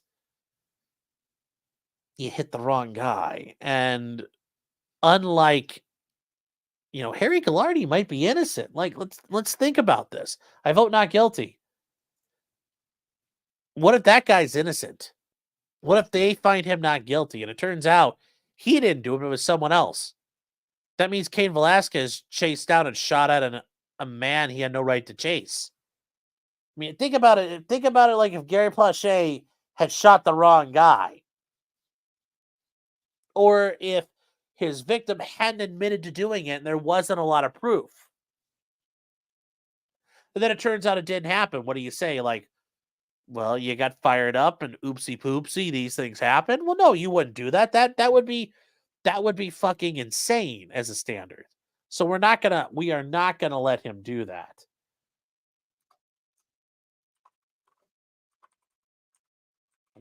So that's where, like I said, guys, you have to be. I don't like that. You got to do it the right way. You got to do it the right way. All right? You got to do it the right way.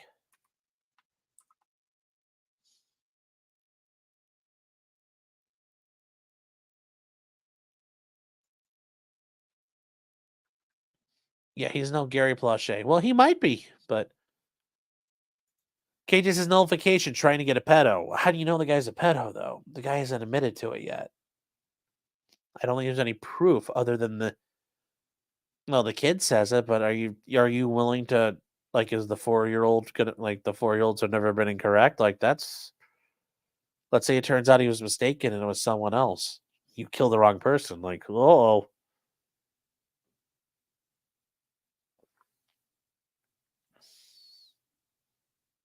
I mean, oopsie poopsie sounds like manslaughter. Well, yes. Can you get rid of oopsie poopsie? You get one mulligan of pedo hunting. You say that until you're the person who's the mulligan. Until nobody seems to have a problem with mulligans until you're the one who gets hit into the pond. Brandon says, "Where is Clyde? Come here, Clyde. Hold on. Come here, Clyde. Come here, boy. Clyde. Clyde. You want a treat? Oh, I hear click clacks. Hi, buddy. Come here. Hi, come here. Hey, up here. Ah. Hi, Bubba. Hi. Hi, Bubba Dent. It looks like you just ate because I can smell dog food on you. Piglet. Hi, Bunny. Is there anything you want to say? What's that? Ruff, I think Trump should send Dev Crew to kill them all. Ruff. I agree, buddy. JSOC should just green light all the deep state. Maybe they will. Maybe they will. Fingers crossed, chat. Fingers crossed. Fingers crossed, chat. Fingers crossed about the deep state getting greenlit in a JSOC raid. So I don't think there's enough JDAMs to do it. That's the problem. Hi, Clyde. Well, Bubba, you want to go back, don't you? You want to go see 2.0. Mwah. You're looking out there. Okay, buddy, I'll let you go. I'll let you go, buddy.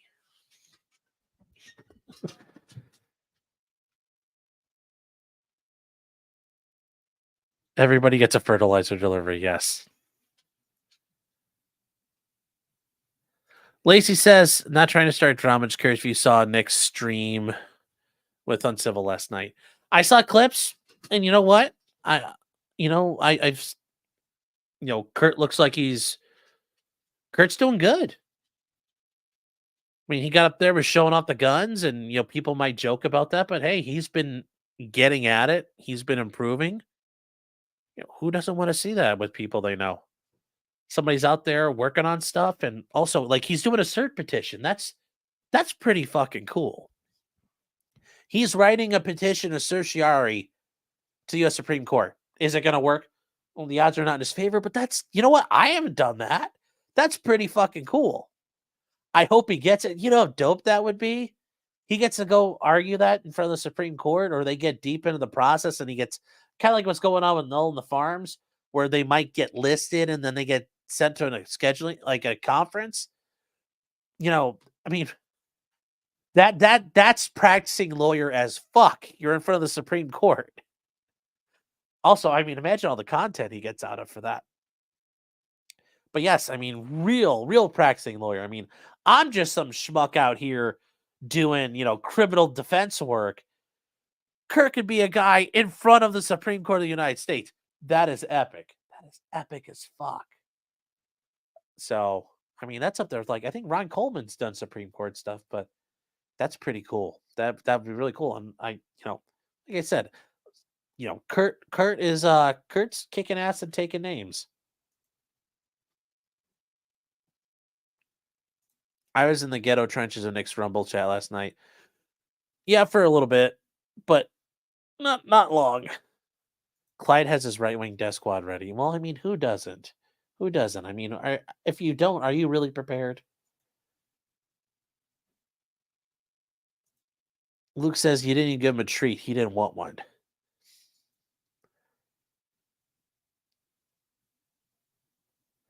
I'm a treat miser. Well, maybe I ate the treats already. Access, so everyone's coping good logic now. What? What is Joe coping? What? I don't. Oh, Scott Rice from Crime Talk was on an amicus in the Trump Colorado case. Well, that's cool too. And I like Scott. I've only met him like once. Scott seems super cool. He does his flying and stuff, all that like that too. But getting an amicus, you just have to ask permission to file amicus, and generally they let you write an amicus brief. So I thought you mocked attorneys licensed by the Supreme Court. Well, getting licensed by the Supreme Court's easy. I just need to find 2 attorneys who are licensed by the Supreme Court who can vouch for me, and then I get to get in. Actually arguing a case in front of the Supreme Court, that's a whole nother level of actual impressiveness.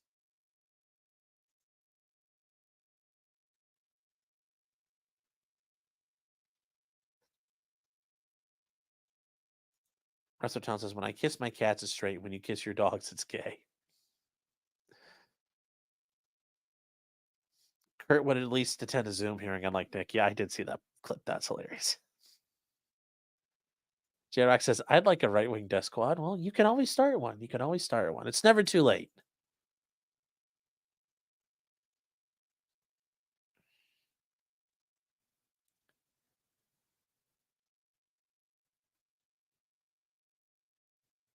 Do you have to be a lawyer? Can non-lawyers go in front of SCOTUS if they call you? No. You can file cert pro se, but you can't argue in front of the Supreme Court on your own. You have to have an attorney do it now, which I think is wrong. They shouldn't force that, but Supreme Court makes the rules.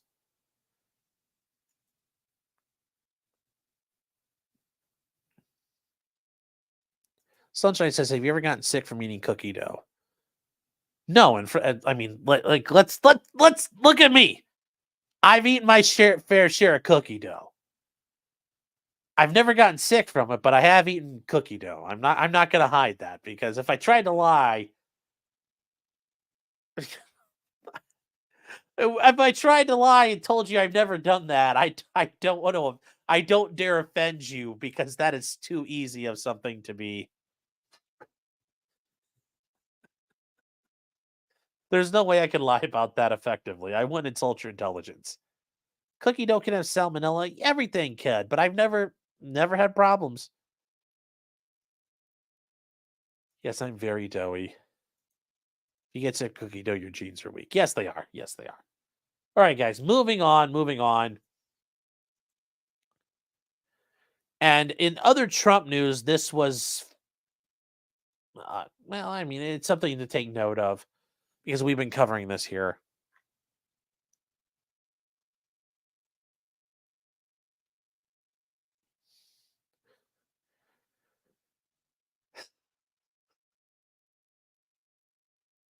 Is the issue with Trump's appeal on his civil case.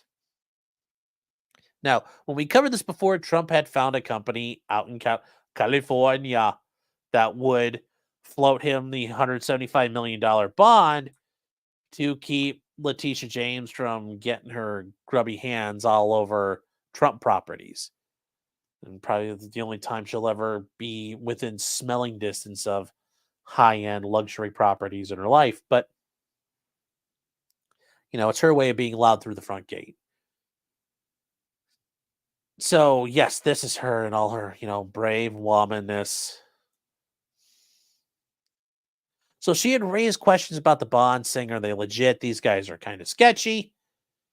And it was very funny, because they had to go in front of Judge Engeron about this, because an appeals court said to lower the bond amount, and now Judge Engeron had to deal with it, which I'm surprised he didn't act like an asshole, because he's been an asshole the whole time. So the New York Attorney General's office and Trump's people agreed in court on Monday to slightly modify the terms of a $175 million bond posted by the president after the state questioned the qualifications of the company. The deal will keep the $175 million in cash Trump deposited as collateral remaining in a money market account, while adding new terms stipulating it must remain as cash and not be transferred into mutual funds. That way it can easily be retrieved. The two sides also agreed to give the California firm that provided the bond, Knight Specialty Insurance, exclusive control over the account, which is funny because the state was screaming and crying about this previously. But because that was all going on with his criminal case, this was done by his people and Trump wasn't there. So that has actually been solved. There is no problem with this anymore. Everything's kind of been fixed. And I just thought it was important to bring that up, because in the January 6th stuff going on, what happened with Trump today and his criminal case going, I thought this was important. Didn't want it to fall by the wayside. Did not want it to fall by the wayside.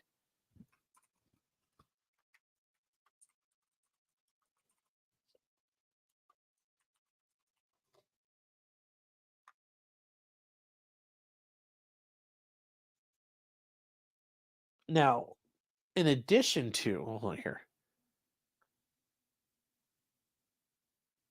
you can be dead in front of the Supreme Court with no lawyer. Well, yes, in 1933, if you're in Miller, yes, that would happen. Sean's BMI is measured in cookies and dough. Yes. Letitia Peekaboo James. That's not a woman.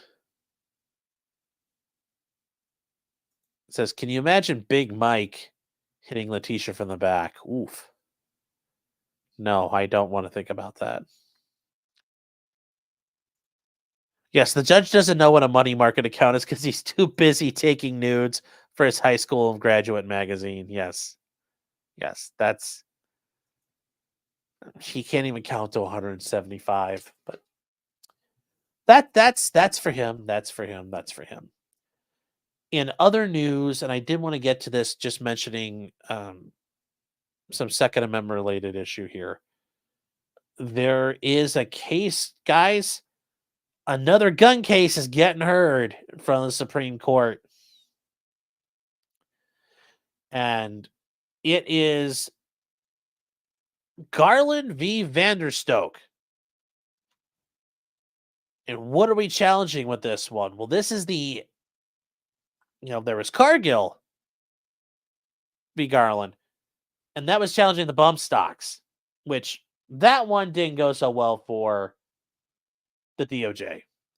And the ATF's going to get its ass kicked. But what is this one being done? Well, this is challenging the ATF's 80% receiver rules. So if you guys remember, the ATF would say, and they were saying before, well, if it's an 80% receiver like this bad boy here, which this is not a firearm, this is legal. I can turn it into a firearm. Well, the ATF is changing its rules, saying, well, when you look at that, James, sorry, there's only room for one lawyer on here right now, brother, and it ain't you. So it's whether the weapons a parts kit is designed or readily may be converted, and whether a partially complete disassembled non-functional frame or receiver that's designed or may be readily converted, assembled, or restored is a frame or receiver under the Act. So basically, it's stopping the ATF from making almost anything be considered a firearm, because then they can regulate it all, including all the parts and pieces. I mean, for example, like a 3D printer, you got a spool of spool of plastic over there. You got a spool of PLA. That's a firearm. We can regulate it. You got a block of aluminum. That's a firearm. We can regulate it. Given how they've done stuff, the ATF is probably going to get its shit pushed in once again. So, yes, it's great news. The Clarence and the gang are going to do it, but it's going to take a little while. It's going to take a little while. We are not even close to that point in time yet, but it will be happening soon. Soon. The ATF wants to regulate piles of paper. Well, the ATF wants to regulate everything. The ATF wants to regulate everything. Everything.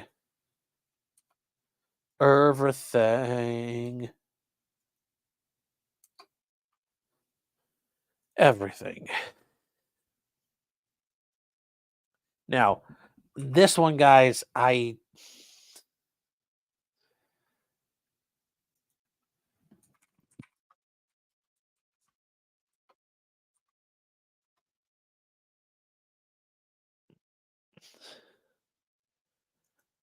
this one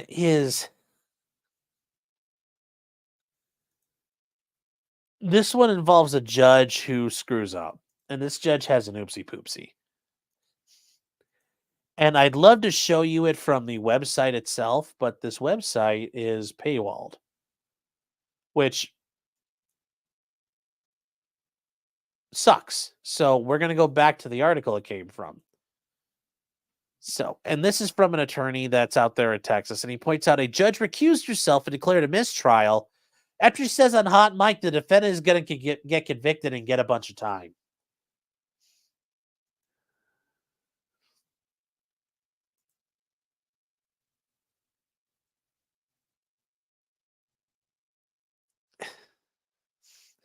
And here's what happened. So the judge, and this is the judge, Judge Mulder, she dismissed the jury at about 5:10 and convened the lawyers outside the courtroom. And just after 5:30, she returned and sat on the bench. And the defendant is a guy named Esparza. And somebody said off camera, I don't think he could deal with the crime he committed. And then the judge said this on mic. Oh, I don't know. I think he's upset he got caught. I think he's crying for himself because he knows he's going to prison for a long time. Uh-oh. Uh-oh, chat.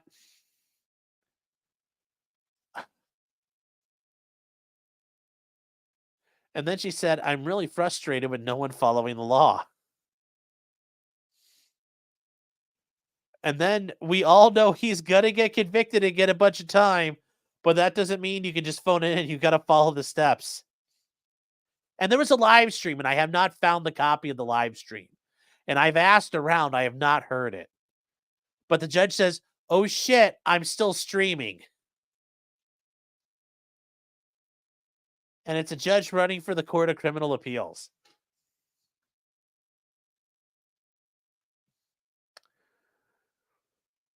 Yes, the Trump judges have done this lots of times at open mics and legal documents. Yep. No, I know, but still. I'm hoping we can find this because I want to listen to it. This sounds so damn funny. Ag says, well, she's not going to win. Nah, I don't think that's going to hurt her. But this looks really bad. And Benjamin says, don't you hate when you say the quiet part out loud? Yes, but think about it this way. It's refreshing. She admitted she's biased and sees all these people as horribly. She's already prejudged them. It's refreshing she's willing to admit that. Because most, she'd say otherwise. Oh, I'm impartial. I reserve judgment until after the facts have been heard. Well, she already is like, nope, fuck this guy.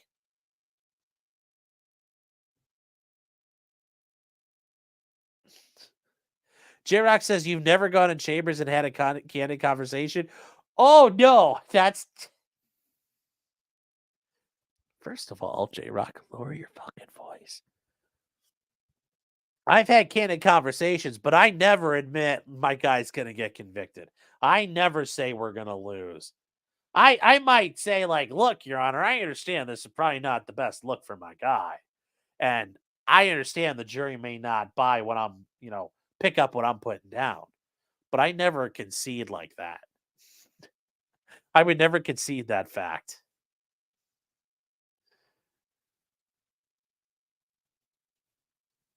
But yes. Yes.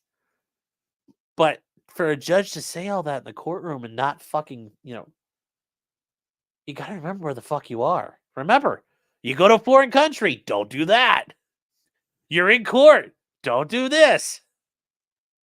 Be smart. Be smart. El Smarto is what you have to be. I can't consneed. I don't consneed an inch. Off the record, I understand. And I've had off the record conversations where like judge's like, okay, well, how's it going to shake out? And you're like, well, it's probably not looking too good for us. But I never just go in there and say, oh yeah, we're toast. I never do that.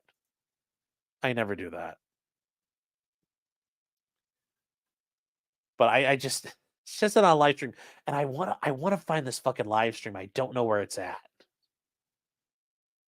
If you guys find it, email it to me because I want it so bad. I want to listen to this. Just sounds hilarious. Sounds hilarioso.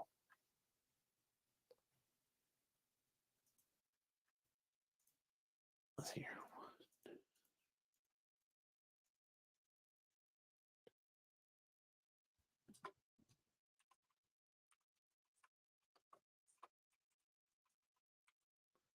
It's all here. All right, guys. We're on to the last topic. And this one's interesting. This one is interesting because you're going to see somebody tell them, well, we got two things left.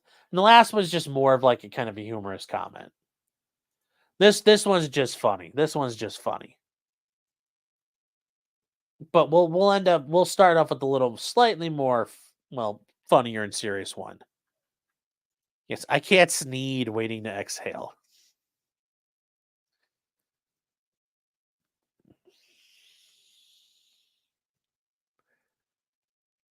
So in Minnesota, a state representative was arrested for burglary. And it's funny because she runs around working with moms demanding action, which it's funny. It's an advocacy group where your sole expertise capability is the fact some dude busted a nut inside you. That mom's demanding action. Well, as a mom, when a woman says that, it's well because I let some dude bust up inside me. I have an opinion. That's my qualification. I got busted up inside of. That's literally what she's saying. Because I took some dick, I have qualifications on the matter. But yes, she's supporting restrictions on gun ownership, but she was charged with first-degree burglary. It broke into a home at 5 in the morning. Yeah. So it's funny. She's like, I don't want people owning guns. I'm going to go commit a violent crime. And what happened? Well, here's what happened. And she put it on Facebook. Like so many families, mine is dealing with the pain of a loved one decline due to Alzheimer's and paranoia. Over the weekend, I learned medical information which caused me grave concern and prompted me to check on that family member. I entered a home I have come and gone from countless times over the past 20 years, where my son even once had his own room. Okay. Unfortunately, I startled this close relative, exacerbating paranoia I was accused of stealing, which I absolutely deny. Okay, well, that sounds interesting, but there's a little bit more to this, a little bit more to this. And this is actually from the complaint, the probable cause affidavit. From her probable cause affidavit. So when did this happen? It happened at 4:45 in the morning. On the report, somebody had broken into a residence. The reporting party, an adult female, which sounds like this lady's mom, stated the suspect ran into the basement. And they heard movement in the basement when the police got there. And when they got there, they found Nicole Mitchell, the state senator, dressed in all black, wearing a black hat. Yes, because that's what you do when you're checking on your loved ones. You're dressed like Sneaky Pete. You're dressed up like a cat burglar. Like that's totally how you do it. When you're like Jay-Z, you're like all black everything. Like you're dressed in all black clothing and wearing a black hat. Yes. And while being detained, she stated to the victim something to the effect of, remember, at this point, you don't talk to the cops. You don't talk around the cops. You don't say anything they can hear. I was just trying to get a couple of my dad's things because you wouldn't talk to me anymore. She also had a flashlight that had a black sock covering it. And the flashlight appeared to have been modified so as to control the amount of light emitting from the flashlight.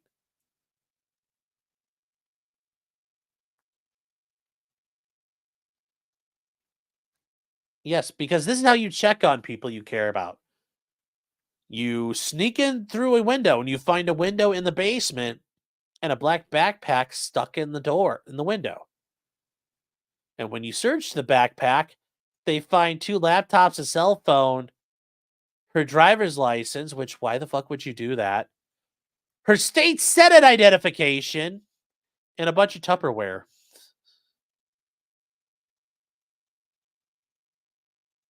And then when they talked to her, she said, well, I just got into the house and clearly I'm not good at this. I hope she goes to fucking prison. I hope she goes to fucking prison. Normally I say we don't normally do this to people, but this bitch needs to go to fucking prison.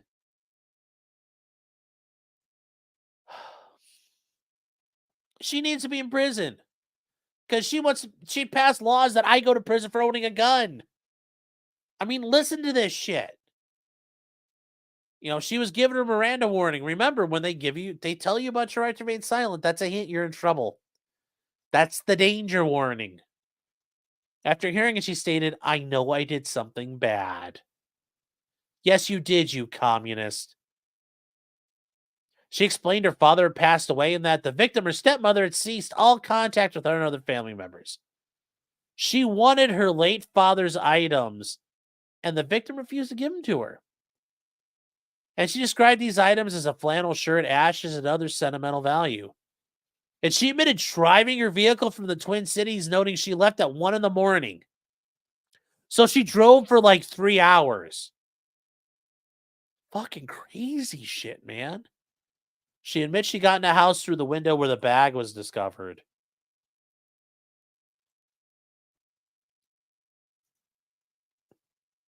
I mean, Jesus Christ. Jesus Christ. Why would you tell all this to the cops? At the jail, the police asked her what got her to the stage, and she said it was her ashes. I wanted my dad's ashes.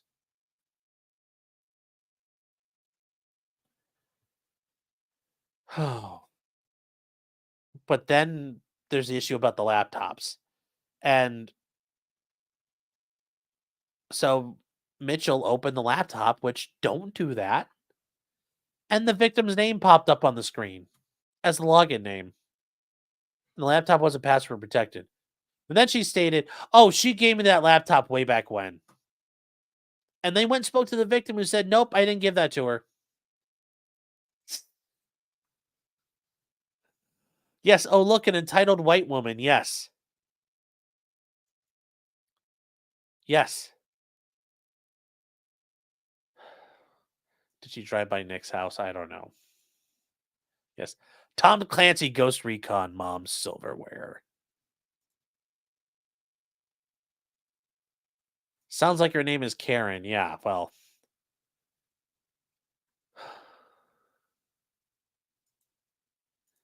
Yes, they found her climbing through the window. She says, "Well, that was a thing that happened. Oops."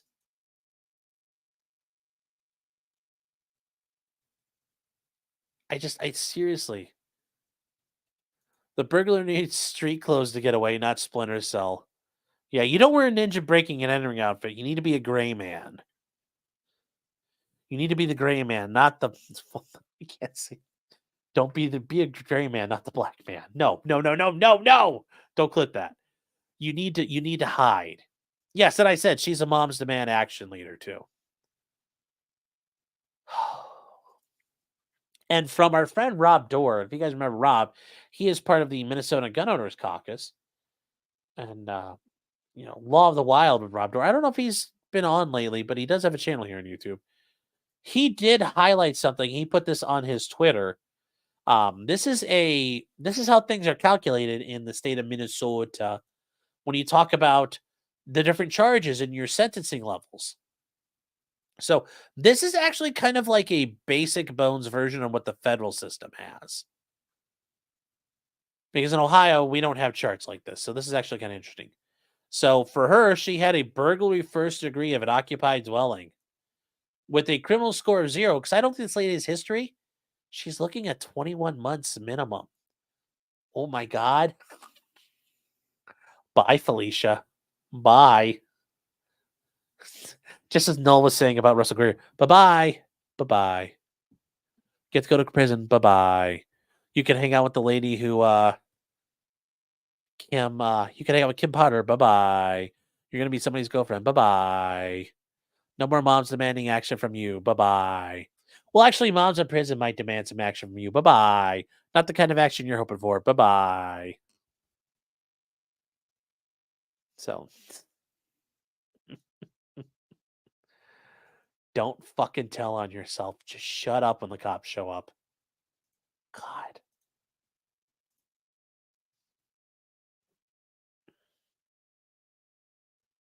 Yes, she admitted to it. Yes.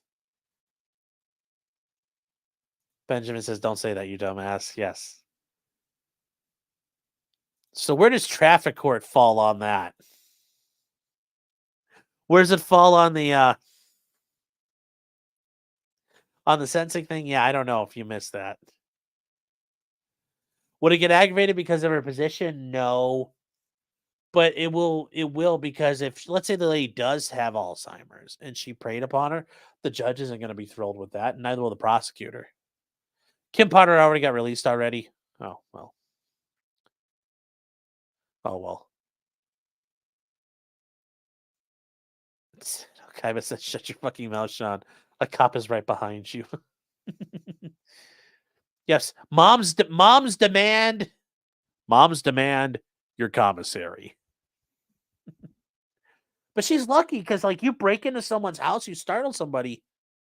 Let's say the stepmom pulled out a gun, you know? Like, you find somebody in your house all clad in black at 5 in the morning, guess what?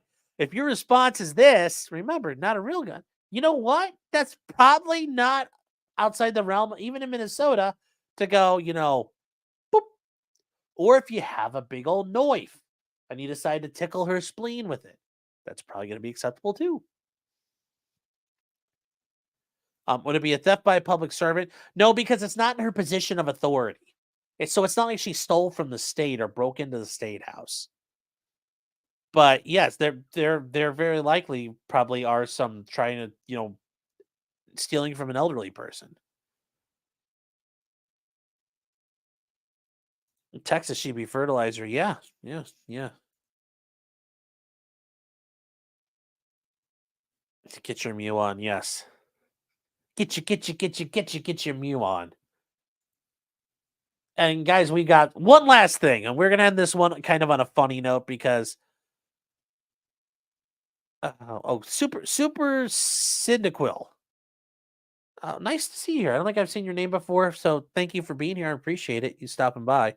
Saying, potentially criminal. Did you see Nick no showed for a traffic ticket representing a friend? Yes, I did see that. I mean, if your name's on there, they don't put your name down unless you've agreed to show up. So I don't know why, like, he wasn't there and his client wasn't there. So show up where you can, and if you can't make it, you call them and say, "I can't be there. Stuff's happened." Like, I just got retained on something, and it's got a case set for. They set a pretrial already for Tuesday, and it's like, I just got retained on Friday. I can't be there and all that. And they're like, "Well, file a continuance, or we'll change it to a phone call." You just got to let the court know.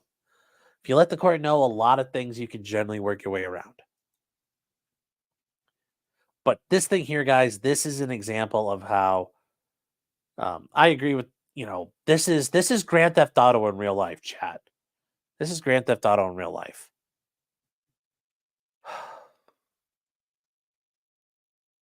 Here we go. Here we go. So this is an interview with San Jose's mayor and a rant. Like, yes, this is literally a GTA server. So here we go. This is so goddamn funny. Roughly 100%. Yeah, bro, this is a bunch of young immigrants. I would not let him go in there if we can. I don't know. Yeah, that bullshit.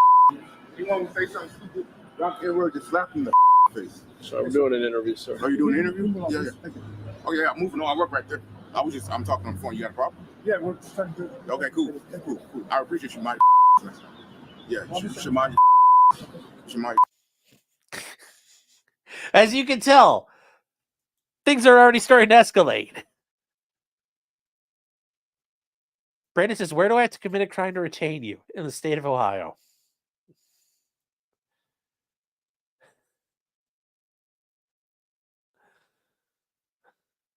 Is that Wyclef Jean?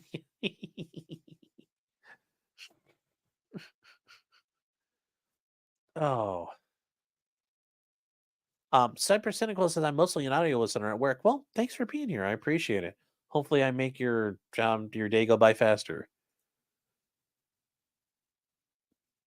But you know what? He's allowed to be there. Yeah, you're doing an interview in the middle of the fucking street. The guy's like, "I need to get in there. You're in my fucking way. I'm just going to stand here." Why can't he fucking stand there?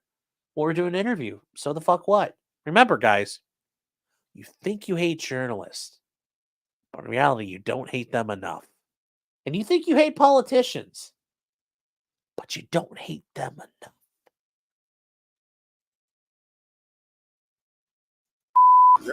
Yeah, I'm gonna go do what gonna do right before you walked up to me. You know what I'm saying? Either way it goes. First of all, hold up. What?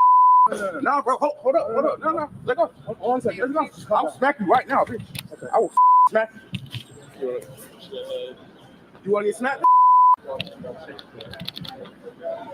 And now it does look like, yes, if he really did work there, they were blocking his way of getting into a business.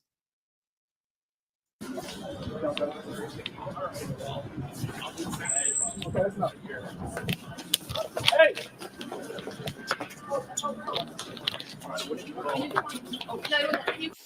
World star! Fucking homie ain't having none of it. He's fighting the mayor's bodyguard, who is likely a San Jose cop. But they fucking going. Yeah.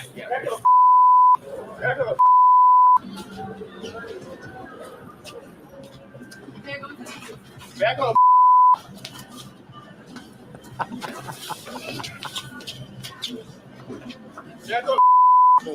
Hey, and you need to come to a lead right in front of me where there's a fight between the mayor And the officer's been assaulted on First Street. This is the mayor. Oh, I didn't see this part. I didn't get this far before. He threw that dude a pipe. You see that? Somebody's like, I don't know who that, like, is there a guy working over on something next door? And this cop, he's like, hey, bro, here's a fucking pipe. Watch that again. And the officer's been assaulted on First Street. I like how the cop's like, oh, shit, I'm not using this on a black guy. I ain't going to federal prison. And he throws it down. He's like, I'm going to have to whoop his ass. He's like, I ain't getting indicted for this. This is the mayor. And the white lady's like, oh, my God, if he comes near me, I'm going to use it against him. She's like, I wish it was a gun.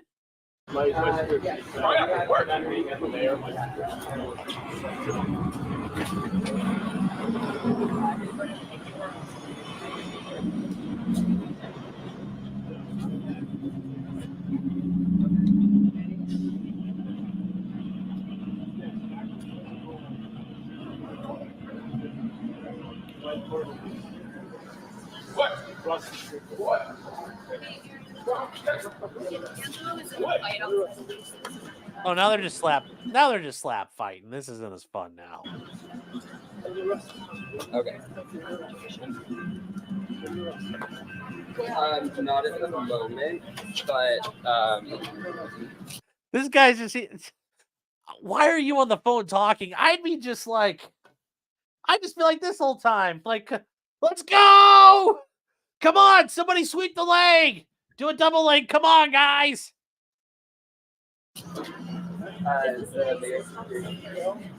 Start throwing hands.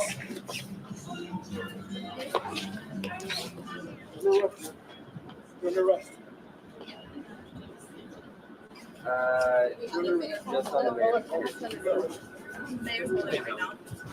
I'm going to do the interview. I think so, yes. Living space. 96 But as we're First interviewing, Street. some guy came up and attacked his Yeah, I don't think this is a valid arrest. The guy had a right to be where he was. You can't shove him out of the way.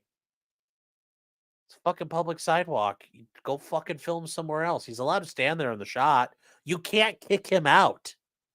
I defend Homeboy. I defend our bro on this one. He hasn't done anything wrong. He's resisting arrest. He's resisting a guy trying to tell him to do something he has no right to do. I don't blame him. I don't blame him.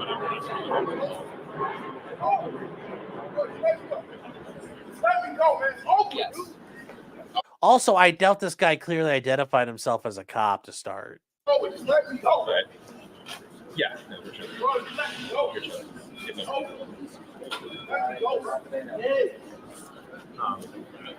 Let me go, bro. I know. So, Let me go. looking more but I'm He's like 35 years old. So there you go.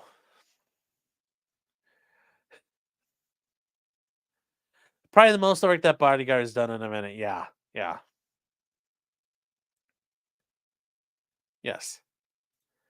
Pearl's grabbing the pipe for some home plumbing, if you know what I mean. Yeah. Oh. Why isn't the mayor helping? Because he's not. Do you really want? That's him helping right there. You don't want him doing anything else.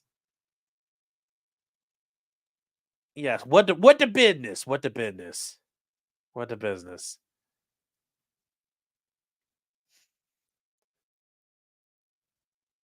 The fucking Mario Bros are off screen. Yes. Yahoo! Can the cameraman do his job better in a film? I agree. Camera dude, unhook it off the tripod and get right up in there and film it, dude. Like it's like UFC, just like stand up on top of the railing right there and just film the whole fight. The mayor can't even get the cops. That's the funny part. Yes, the cops are nowhere. And I'm assuming that's in downtown San Jose. So there's not even police nearby.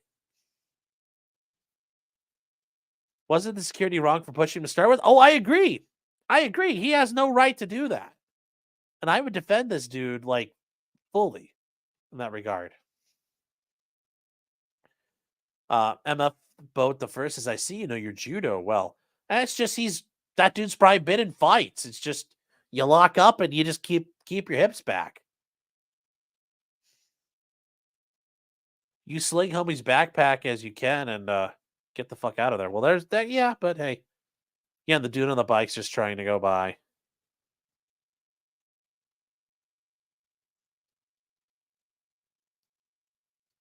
Did I say San Diego? I'm sorry, I meant San Jose. I'm assuming that's in downtown San Jose. I've never been there, though. Janet Morgan for $10 says, give him the old dick twist. He is resisting a false arrest. Yes. The San Jose mayor is a tech entrepreneur and a Democrat. The city hates him, I'm sure. If he's a Democrat, they probably like him. He's probably like him. And also, Janet, thank you for that super chat. I appreciate it. Oh. The DEI hire for the cameraman, yes. Harble Warber says, is that Mayor Carcetti on the cell phone? Yes. Yeah, good old Tommy Carcetti. Michelle says every bystander is a coward. It's like, well, look, I'm not getting involved in the middle of that shit. You start getting involved, well, I don't know, the cops start attacking me.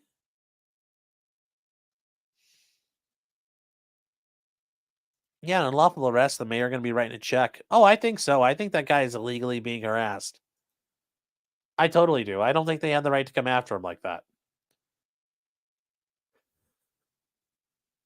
So, all right, guys, we are done. We got everything I wanted to get done tonight.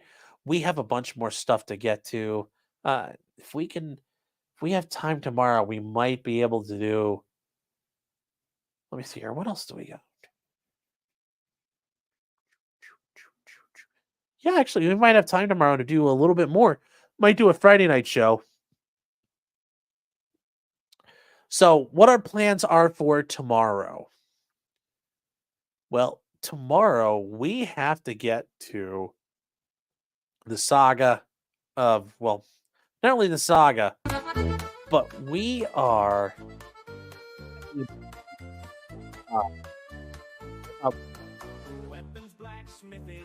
motions to suppress have been responded to by the state. The state has made a very interesting claim that you can't trust one of the cops the defense is relying on because he's a complete piece of shit and a liar, which, you know, you're surprised the prosecutor would admit that in public, but he did. So there's a lot of drama right now, Richard Allen, surrounding it. We're going to cover that tomorrow afternoon. Plan is at 6. We're going to get started on that, go through the motions. And then tomorrow night, we're going to do another show because it's too girthy. It was too beaucoup for you. You wouldn't be able to handle it. Y'all been split in half like a log. So tomorrow night, there's going to be a second round. We got other stuff to talk about. And that is the game plan. So we'll probably do this around like tomorrow night, probably like 11 o'clock. We are going to get started on this weird Sovset trial. It's kind of weird what's going on with it. We're going to probably start that over the weekend. and just start kind of getting caught up to it because it's weird. It's weird. It's interesting. But who doesn't love sob sits, especially Moorish Americans? If you aren't familiar with them, you're going to learn about them. So that is the plan. That's kind of the programming note for the weekend. Oh, damn it, during the Bare Knuckle Fighting Championship. Yeah. Well. So tomorrow night, we're going to start at 6, and then after that, we'll figure out how late we go to figure out when the other show starts. Probably be around 11. With that being said, though, guys, I do want to say thank you to everybody that's here on Facebook, Rumble, Kick, Twitter, Twitch. Right now, there's apparently 200 ghosts on Twitter. Cool. One of you on Twitch. And then everybody else here on Facebook. On YouTube. Thank you to everybody here on YouTube. Thank you so much, guys. Thank you to everybody out in the Rumble ghetto. I appreciate it. And guys, if you want to join us, we are going to go very shortly over to potentially criminal.locals.com. It's where we get to hang out. And we have an after show. So you can join us there, potentially criminal.locals.com. If you want to kind of see what the after show is like, you can use the promo code SWITCHY. You get full access for a month to the 2 shows we do, the Monday night show and tonight's show. It's a lot of fun. We'll be hanging out. And like I said, tomorrow night, I will see you guys. Tomorrow morning, I will be on with the Future Conflict guys at 9 a.m. I don't know about any other things or appearances yet, but it's just Future Conflicts is, I know for sure I'll be there. And I will see you guys then. And remember, until next time, just because you did it does not mean you're guilty. And that even includes Harvey Weinstein. Even him. Good night, chat.